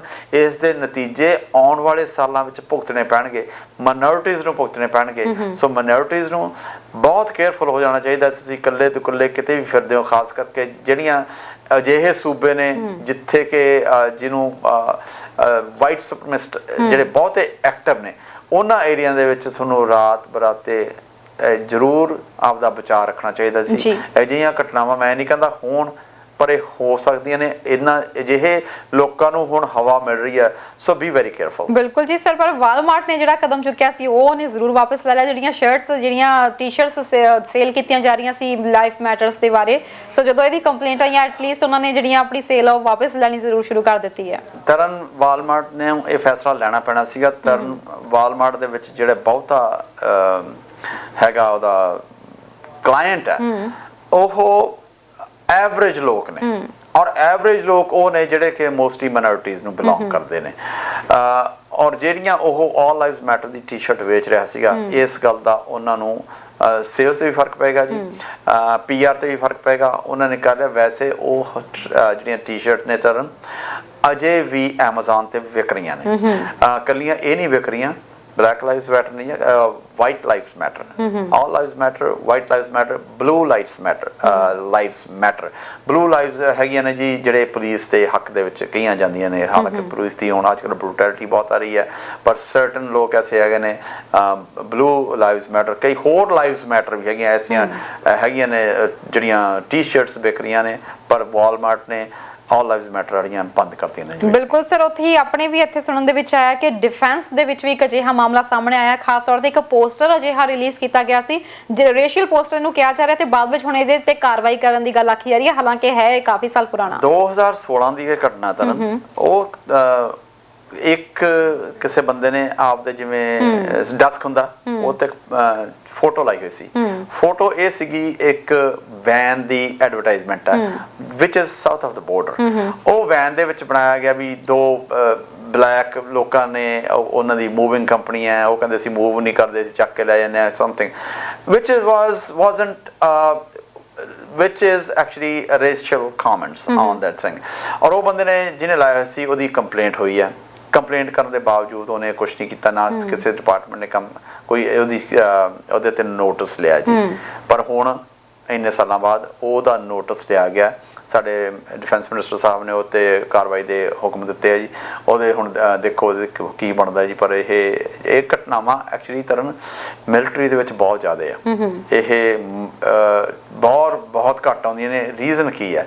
ਜਦੋਂ ਵੀ ਕੋਈ ਅਜਿਹੀ ਸ਼ਿਕਾਇਤ ਹੁੰਦੀ ਹੈ ਤਰਨ, ਉਸ ਸ਼ਿਕਾਇਤ ਨੂੰ ਮੋਸਟਲੀ ਕੋਰਟ ਵਿੱਚ ਨਹੀਂ ਜਾਣ ਦਿੱਤਾ ਜਾਂਦਾ, ਉਹਨੂੰ ਪਹਿਲਾਂ ਹੀ ਰਫਾ ਦਫਾ ਕਰਨ ਦੀ ਕੋਸ਼ਿਸ਼ ਕੀਤੀ ਜਾਂਦੀ ਹੈ। ਇਸੇ ਕਰਕੇ ਨੰਬਰ ਆਫ ਕੰਪਲੇਂਟਸ ਥੱਲੇ ਹੀ ਰਹਿੰਦੀਆਂ ਨੇ, ਉਹਦੀ ਗਿਣਤੀ ਵੱਧਦੀ ਨਹੀਂ ਹੈ। ਤਾਂ ਜਦੋਂ ਜਿਹੜੇ ਆਫਿਸਰਸ ਨੇ ਉਹ ਕਹਿੰਦੇ ਸਾਡੇ ਤਾਂ ਕੋਈ ਪ੍ਰੋਬਲਮ ਹੈ ਨਹੀਂ ਗੀ, ਉਹ ਪ੍ਰੋਬਲਮ ਉਦੋਂ ਹੀ ਆਏਗੀ, ਉਹਦਾ ਨੰਬਰ ਤਾਂ ਵਧੇਗਾ ਜਦ ਤੱਕ ਉਹ ਕੋਰਟ ਵਿੱਚ ਨਹੀਂ ਜਾਂਦੇ। ਉਦੋਂ ਪਹਿਲਾਂ ਰਫਾ ਦਫਾ ਕੀਤੀ ਜਾਂਦੀ। ਪਰ ਅਜਿਹੀ ਇੱਕ ਘਟਨਾ ਵਾਪਰੀ ਹੈ ਜੀ, ਇਹਦਾ ਦੇਖੋ ਕੋਰਟ ਕੀ ਫੈਸਲਾ। ਬਿਲਕੁਲ ਜੀ ਸਰ, ਲੀਡਰਸ਼ਿਪ ਦੀ ਗੱਲ ਹੋਈ ਹੈ ਤਾਂ ਜਿਵੇਂ ਕਹਿੰਦੇ ਹੁੰਦੇ ਆਪੋਜੀਸ਼ਨ ਦਾ ਕੰਮ ਹੁੰਦਾ ਹੈ ਜਾਂ ਤਾਂ ਸਰਕਾਰ ਦੇ ਫੈਸਲੇ ਦੇ ਜਿਹੜੇ ਸਹੀ ਫੈਸਲੇ ਨੇ ਉਹਨਾਂ ਦੇ ਵਿੱਚ ਹਾਮੀ ਭਰੇ ਤੇ ਇੱਕ ਐਗਜ਼ਾਮਪਲ ਸੈੱਟ ਕਰੇ, ਜਿੱਥੇ ਸਰਕਾਰ ਗਲਤ ਆ ਤਾਂ ਉਹਨਾਂ ਦੇ ਅਗੇਂਸਟ ਜਾਵੇ। ਮਿਸਟਰ ਐਂਡਰਿਊ ਸ਼ੀਰ ਦੀ ਗੱਲ ਕਰਦੇ ਆ, ਉਹ ਕਾਫੀ ਹੱਦ ਤੱਕ ਮਿਸਟਰ ਟਰੂਡੋ ਦੇ ਫੈਸਲਿਆਂ ਦੇ ਵਿੱਚ ਉਹ ਸਹਿਮਤ ਨਹੀਂ ਹੁੰਦੇ ਹੈਗੇ, ਪਰ ਇਸ ਵਾਰ ਜਦੋਂ ਕਰੋਨਾ ਵਾਇਰਸ ਦੀ ਗੱਲ ਹੋਈ ਪੂਰੇ ਮੁਲਕ ਦੇ ਵਿੱਚ ਇਹ ਗੱਲਾਂ ਫੈਲੀਆਂ, ਪੂਰੀ ਦੁਨੀਆ ਵਿੱਚ ਗੱਲਾਂ ਫੈਲੀਆਂ ਕਿ ਮਾਸਕ ਪਾਉਣਾ ਜ਼ਰੂਰੀ ਹੈ, ਪਰ ਖੁਦ ਉਹ ਮਿਸਟਰ ਐਂਡਰਿਊ ਸ਼ੀਰ ਅੱਜ 에ਅਰਪੋਰਟ ਤੇ ਦਿਖੇ ਨੇ, ਉਹ ਵੀ ਵਿਦਆਊਟ ਮਾਸਕ। ਇਹ ਤਾਜ਼ੀ ਹੈ ਜੀ, ਤੱਤੀ ਹੋਈ ਹੈ ਖਬਰ, ਹੁਣੇ ਹੀ ਆਈ ਹੈ ਇਹ। ਐਂਡਰਿਊ ਸ਼ੀਰ ਸਾਹਿਬ ਪੀਅਰਸਨ 에ਅਰਪੋਰਟ ਦੇ ਉੱਤੇ ਜੀ ਉਹ ਬਿਨਾਂ ਮਾਸਕ ਤੋਂ ਦੇਖੇ ਗਏ ਨੇ।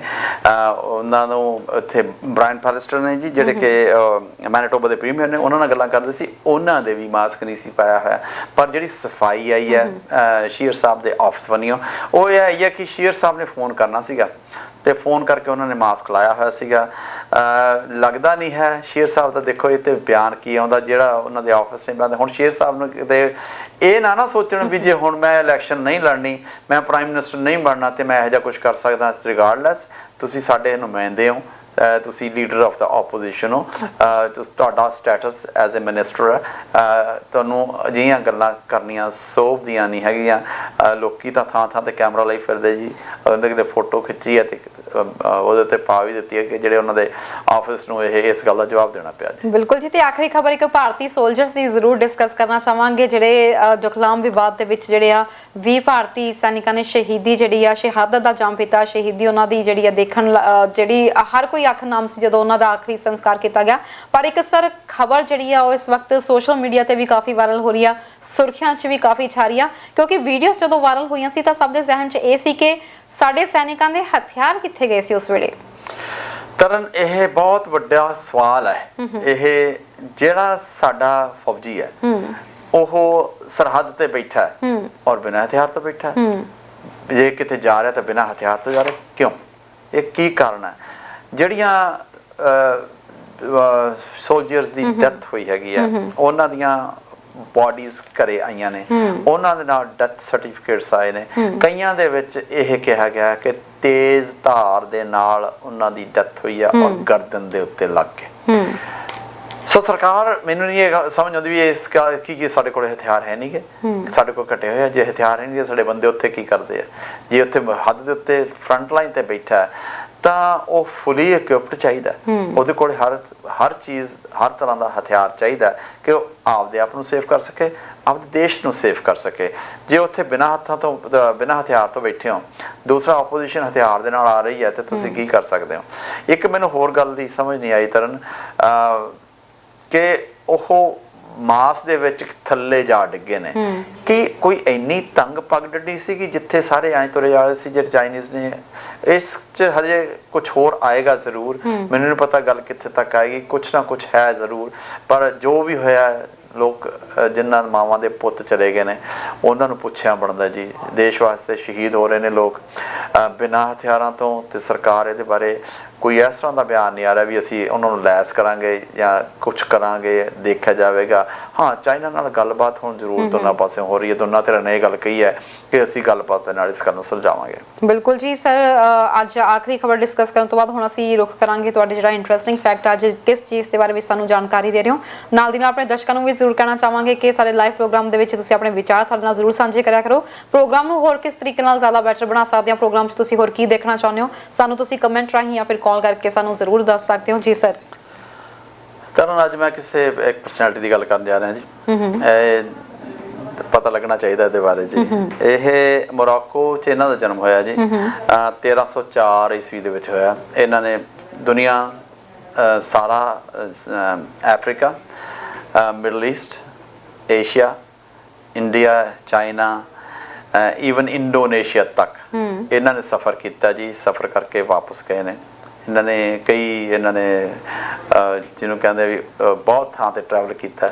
ਦੁਨੀਆ ਦੇ ਵਿੱਚੋਂ ਸਭ ਤੋਂ ਵੱਧ ਜੇ ਕਿਸੇ ਨੇ ਟਰੈਵਲ ਕੀਤਾ ਤਾਂ ਇਸ ਸ਼ਖਸੀਅਤ ਨੇ ਕੀਤਾ ਜੀ। ਦੂਜੇ ਨੰਬਰ ਤੇ ਜਿਹੜੀ ਸ਼ਖਸੀਅਤ ਹੈਗੀ ਜੀ ਉਹ 50,000 ਆ ਜੀ, ਜ਼ੈਂਗ ਹੀ ਹੈਗਾ ਜੀ, ਤੇ ਫਿਰ ਗੁਰੂ ਨਾਨਕ ਦੇਵ ਜੀ ਆਉਂਦੇ ਆ, ਤੇ ਮਾਰਕੋ ਪੋਲੋ 12,000 ਆ। ਮੈਨੂੰ ਹੋ ਸਕਦਾ ਕੋਈ ਵੀ ਇਸ ਗੱਲ ਤੇ ਇਤਰਾਜ਼ ਕੀਤੇ ਕਿ ਗੁਰੂ ਨਾਨਕ ਦੇਵ ਜੀ ਦੂਸਰੇ ਤੇ ਨੇ ਜਾਂ ਤੀਜੇ ਨੇ, ਦੈਟਸ ਫਾਈਨ। ਪਰ ਜਿਹੜੀ ਸ਼ਖਸੀਅਤ ਬਾਰੇ ਮੈਂ ਗੱਲ ਕਰ ਰਿਹਾ ਜੀ, ਉਹਦਾ ਦੁਨੀਆ ਦੇ ਵਿੱਚ ਸਭ ਤੋਂ ਜ਼ਿਆਦਾ ਟਰੈਵਲ ਕੀਤਾ ਜੀ। ਆਇਆ ਕੋਈ ਨਾ? ਨਹੀਂ ਜੀ, ਅਜੇ ਤੱਕ ਕੋਈ ਨਹੀਂ ਆਇਆ। ਇਹਨਾਂ ਨੇ ਬਹੁਤ ਸੱਚੀ ਬਹੁਤ ਟਰੈਵਲ ਕੀਤਾ ਤਾਂ 1,17,000 ਕਿਲੋਮੀਟਰ ਇਹਨਾਂ ਨੇ ਕੀਤਾ। ਤੇ ਮੇਰਾ ਗੁਰੂ ਨਾਨਕ ਸਾਹਿਬ ਦਾ ਸ਼ਾਇਦ 28,000 ਹੈ, ਜੇ ਮੈਂ ਨਹੀਂ ਭੁੱਲਦਾ ਤਾਂ। ਆਈਬਨ ਬਟੂਟਾ ਜੀ ਇਹਨਾਂ ਦਾ ਨਾਮ, ਆਈਬਨ ਬਟੂਟਾ। ਇਹ ਅਫਰੀਕਾ ਨੂੰ ਬਿਲੋਂਗ ਕਰਦੇ ਨੇ, ਮੋਰੋਕੋ ਕੰਟਰੀ ਹੈ, ਉਸ ਨੂੰ ਬਿਲੋਂਗ ਕਰਦੇ ਨੇ। ਅਜੇ ਤੱਕ ਇਹ ਤੋਂ ਵੱਧ ਕਿਸੇ ਨੇ ਟਰੈਵਲ ਨਹੀਂ ਕੀਤਾ। ਆਈਬਨ ਬਟੂਟਾ ਜੀ। ਮੈਨੂੰ ਲੱਗਿਆ ਸ਼ਾਇਦ ਮਾਈਕ ਸਪੈਂਸਰ ਨਾ ਹੋਣੇ ਦੇ ਵਿੱਚ, ਬਟ ਨਹੀਂ, ਮੈਂ ਗਲਤ ਰਹੀ। ਬਿਲਕੁਲ ਨਹੀਂ ਜੀ, ਹਾਂਜੀ, ਇਹ ਸਭ ਤੋਂ ਵੱਧ ਇਹਨਾਂ ਨੇ ਕੀਤਾ ਜੀ। ਜੀ ਬਿਲਕੁਲ ਸਰ, ਬਹੁਤ ਬਹੁਤ ਧੰਨਵਾਦ। ਹਮੇਸ਼ਾ ਸਾਡੇ ਗਿਆਨ ਦੇ ਵਿੱਚ ਵੀ ਨਾਲ ਵਾਧਾ ਕਰਦੇ ਹੋ। ਅੱਜ ਨਹੀਂ ਕਾਫੀ ਜੀ, ਕੱਲ ਨੂੰ ਫੇਰ ਮਿਲਾਂਗੇ। ਪਰ ਜਿਹੜੀਆਂ ਕੱਲ ਕਮੈਂਟਸ ਤਰਨ ਜਿਹੜੇ ਸੀਗੇ, ਵਿੱਚ ਕਈ ਲੀਗਲ ਕਮੈਂਟਸ ਆਏ ਨੇ, ਲੀਗਲ ਹੈਲਪ ਦੇ ਬਾਰੇ ਕਮੈਂਟਸ ਆਏ ਨੇ। I really appreciate that. ਤੁਸੀਂ ਜੇ ਕਿਸੇ ਨੂੰ ਜਿਹੜੀ ਈਵ ਟੀਜ਼ਿੰਗ ਹੈਗਾ ਉਹਦੇ ਮਾਮਲੇ 'ਚ ਜੇ ਤੁਹਾਨੂੰ ਕੋਈ ਹੈਲਪ ਚਾਹੀਦੀ ਹੈ ਕਾਨੂੰਨੀ ਤੌਰ ਤੇ, ਸਾਡਾ ਜਿਹੜਾ ਕੱਲ੍ਹ ਵਾਲਾ ਪ੍ਰੋਗਰਾਮ ਹੈ ਉਹਦੇ ਵਿੱਚ ਸਾਡੇ ਜਿਹੜੇ ਦਰਸ਼ਕ ਹੈ ਉਹਨਾਂ ਨੇ ਬਹੁਤ ਸੋਹਣੇ ਕਮੈਂਟਸ ਪਾਏ ਨੇ ਰਿਗਾਰਡਿੰਗ ਈਵ ਟੀਜ਼ਿੰਗ, ਤੇ ਉਹਦੇ ਬਾਰੇ ਕੋਈ ਹੈਲਪ ਚਾਹੀਦੀ ਹੈ ਤੁਸੀਂ ਜਾ ਕੇ ਦੇਖ ਸਕਦੇ ਹੋ। ਪਲੀਜ਼ ਉੱਥੋਂ ਹੈਲਪ ਲਾ ਸਕਦੇ ਹੋ। ਅੱਜ ਨਹੀਂ ਕਾਫੀ ਜੀ, ਕੱਲ ਨੂੰ ਫੇਰ ਮਿਲਾਂਗੇ। ਬਿਲਕੁਲ ਜੀ, ਬਿਲਕੁਲ। ਤੇ ਨਾਲ ਹੀ ਆਪਣੇ ਦਰਸ਼ਕਾਂ ਨੂੰ ਛੋਟੀ ਜਿਹੀ ਅਪੀਲ ਜ਼ਰੂਰ ਹੈ, ਜਦੋਂ ਕੋਈ ਪੱਖ ਦਾ ਮਸਲਾ ਹੁੰਦਾ ਹੈ ਉਸ ਵਕਤ ਤੁਸੀਂ ਆਪਣੇ ਕਮੈਂਟਸ ਰੱਖਦੇ ਹੋ ਤਾਂ ਆਪਣੀ ਥੋੜੀ ਜਿਹੀ ਸ਼ਬਦਾਵਲੀ ਦਾ ਥੋੜਾ ਜਿਹਾ ਧਿਆਨ ਰੱਖਿਆ ਕਰੋ, ਕਿਉਂਕਿ ਕਈ ਵਾਰੀ ਇਹ ਹੁੰਦਾ ਕਿ ਪ੍ਰੋਗਰਾਮ ਵਿੱਚ ਜਿੰਨੇ ਵੀ ਦਰਸ਼ਕ ਕਮੈਂਟ ਕਰਦੇ ਉਹ ਵੀ ਕਈ ਵਾਰੀ ਕਮੈਂਟ ਪੜ੍ਹਦੇ ਨੇ। ਸੋ ਸ਼ਬਦਾਵਲੀ ਦਾ ਥੋੜਾ ਜਿਹਾ ਠੀਕ ਹੈ, ਸਭ ਨੂੰ ਕਈ ਵਾਰੀ ਕਈ ਮੁੱਦੇ ਅਜਿਹੇ ਹੁੰਦੇ ਨੇ ਕਿ ਆਪਣੇ ਜਿਹੜਾ ਗੁੱਸਾ ਜ਼ਾਹਿਰ ਕਰਨਾ ਹੁੰਦਾ, ਪਰ ਗੁੱਸੇ ਨੂੰ ਇੱਕ ਮਰਿਆਦਿਤ ਸ਼ਬਦਾਵਲੀ ਦੀ ਜਿਹੜੀ ਵਰਤੋਂ ਜ਼ਰੂਰ ਕਰੋ ਉਸ ਗੁੱਸੇ ਨੂੰ ਜ਼ਾਹਿਰ ਕਰਨ ਦੇ ਲਈ। Let me add a bit, sorry ਮੈਂ ਫਤਿਹ ਬੁਲਾ ਗਿਆ ਸੀਗਾ, ਉਹਦੇ 'ਚ ਮੈਂ ਫਿਰ ਜਵਾਬ ਵੀ ਦਿੱਤਾ ਸੀਗਾ ਤਾਂ ਉਹਨਾਂ ਦਾ ਜਵਾਬ ਵੀ ਆ ਗਿਆ ਸੀਗਾ। You know sometimes you get emotional, ਜੀ ਕਈ ਵਾਰੀ ਬੰਦੇ ਨੂੰ ਕਿਹਾ ਜਾਂਦਾ, ਬਟ ਸਟਿਲ ਯੂ نو ਸਾਨੂੰ ਤੁਹਾਡੇ ਵਿਚਾਰ ਚਾਹੀਦੇ ਨੇ, ਤੁਹਾਡੀਆਂ ਗੱਲਾਂ ਬਾਤਾਂ ਚਾਹੀਦੀਆਂ ਨੇ, ਸਾਨੂੰ ਹੌਸਲਾ ਮਿਲਦਾ। ਸੋ ਪਲੀਜ਼, ਆਪਾਂ ਪਰਿਵਾਰ ਆ, ਇਹ ਖਿਆਲ ਰੱਖੋ ਵੀ ਆਪਾਂ ਪਰਿਵਾਰ ਦੇ ਵਿੱਚ ਇਹ ਗੱਲ ਕਰ ਸਕਦੇ ਹਾਂ ਕਿ ਨਹੀਂ ਕਰ ਸਕਦੇ। ਬਿਲਕੁਲ ਥੈਂਕ ਯੂ ਜੀ। ਬਿਲਕੁਲ ਜੀ, ਬਹੁਤ ਬਹੁਤ ਧੰਨਵਾਦ ਪ੍ਰੋਗਰਾਮ ਦੇਖਣ ਦੇ ਲਈ। ਤੇ ਜਿਹੜੇ ਦਰਸ਼ਕ ਸਾਨੂੰ ਇਸ ਵਕਤ ਕਹਿ ਰਹੇ ਨੇ ਟੀਵੀ ਤੇ ਪ੍ਰੋਗਰਾਮ ਸਹੀ ਨਹੀਂ ਆ ਰਿਹਾ, ਤਾਂ ਤੁਹਾਨੂੰ ਦੱਸ ਦਈਏ ਤੁਸੀਂ ਆਪਣੇ ਸੈਟਅਪ ਬਾਕਸ ਜਿਹੜਾ ਤੁਸੀਂ ਸਾਨੂੰ ਕਮੈਂਟ ਕਰਕੇ ਜ਼ਰੂਰ ਦੱਸ ਦਿਓ ਕਿ ਤੁਸੀਂ ਕਿਹੜਾ ਸੈਟਅਪ ਬਾਕਸ ਯੂਜ਼ ਕਰ ਰਹੇ ਹੋ, ਕਿਉਂਕਿ ਕੁਝ ਸੈਟਅਪ ਬਾਕਸ ਸ਼ਾਇਦ ਪਿੱਛੋਂ ਤੁਹਾਨੂੰ ਪ੍ਰੋਬਲਮਸ ਆ ਰਹੀਆਂ ਨੇ ਉਹਨਾਂ ਸੈਟਅਪ ਬਾਕਸ ਦੇ ਜ਼ਰੀਏ, ਕਿਉਂਕਿ ਉੱਥੇ ਸ਼ਾਇਦ ਕਈ ਐਵੇਂ ਦੀਆਂ ਸਾਨੂੰ ਵੀ ਕੰਪਲੇਂਟਸ ਆਈਆਂ ਨੇ ਕਿ ਹਮਦਰ ਟੀਵੀ ਦੀ ਐਪ ਜਿਹੜੀ ਸਹੀ ਨਹੀਂ ਚੱਲ ਰਹੀ। ਪਰ ਤੁਹਾਨੂੰ ਦੱਸ ਦਈਏ ਦਰਸ਼ਕਾਂ ਨੂੰ ਵੀ ਕਿ ਅੱਜ ਕੱਲ੍ਹ ਜਿਹੜੇ ਲੇਟੈਸਟ LEDs ਆ ਰਹੀਆਂ ਨੇ ਉਹਨਾਂ ਦੇ ਮਾਡਲਸ ਦੇ ਵਿੱਚ ਹਮਦਰ ਟੀਵੀ ਦੀ ਬਿਲਟ ਇਨ ਐਪ ਹੈਗੀਆਂ। ਤੁਸੀਂ ਸਾਨੂੰ YouTube, Facebook, Twitter, Instagram ਤੇ ਵੀ ਨਾਲ ਦੀ ਨਾਲ ਫੋਲੋ ਕਰ ਸਕਦੇ ਹੋ। ਫਿਲਹਾਲ ਅੱਜ ਦਾ ਪ੍ਰੋਗਰਾਮ ਦੇਖਣ ਲਈ ਬਹੁਤ ਬਹੁਤ ਧੰਨਵਾਦ। ਕੱਲ ਨੂੰ 3 ਤੋਂ ਲੈ ਕੇ 4 ਵਜੇ ਤੱਕ ਜੇਕਰ ਤੁਹਾਡੀ ਕੈਨੇਡੀਅਨ ਇਮੀਗ੍ਰੇਸ਼ਨ ਸੰਬੰਧੀ ਕੋਈ ਤੁਹਾਡੀ ਇਨਕੁਆਇਰੀ ਹੈਗੀ ਹੈ, ਜਿਵੇਂ ਸਾਨੂੰ ਕੁਝ ਦਰਸ਼ਕ ਜਿਹੜੇ ਆਨਲਾਈਨ ਵੀਜ਼ਾ ਦੇ ਬਾਰੇ ਵਿੱਚ ਪੁੱਛ ਰਹੇ ਨੇ, ਸੋ ਤੁਹਾਡੀ ਕੋਈ ਵੀ ਤੁਹਾਡਾ ਕੁਐਸਚਨ ਹੈਗਾ ਕੈਨੇਡੀਅਨ ਇਮੀਗ੍ਰੇਸ਼ਨ ਸੰਬੰਧੀ, ਤਾਂ ਤੁਸੀਂ ਸਾਨੂੰ ਕੱਲ ਨੂੰ 3 ਤੋਂ ਲੈ ਕੇ 4 ਵਜੇ ਤੱਕ ਕਾਲ ਕਰ ਸਕਦੇ ਹੋ। ਕੈਨੇਡੀਅਨ ਇਮੀਗ੍ਰੇਸ਼ਨ ਦੇ ਪ੍ਰੋਗਰਾਮ 'ਚ 6 ਤੋਂ ਲੈ ਕੇ 7 ਵਜੇ ਤੱਕ ਤਾਂ ਫਿਰ ਹਾਜ਼ਰ ਹੋਵਾਂਗੇ ਜੀ ਨਿਊਜ਼ ਐਂਡ ਵਿਊਜ਼ ਲੈ ਕੇ। ਦੇਖਦੇ ਰਹੋ ਹਮਦਰ ਟੀਵੀ। ਸਤਿ ਸ਼੍ਰੀ ਅਕਾਲ।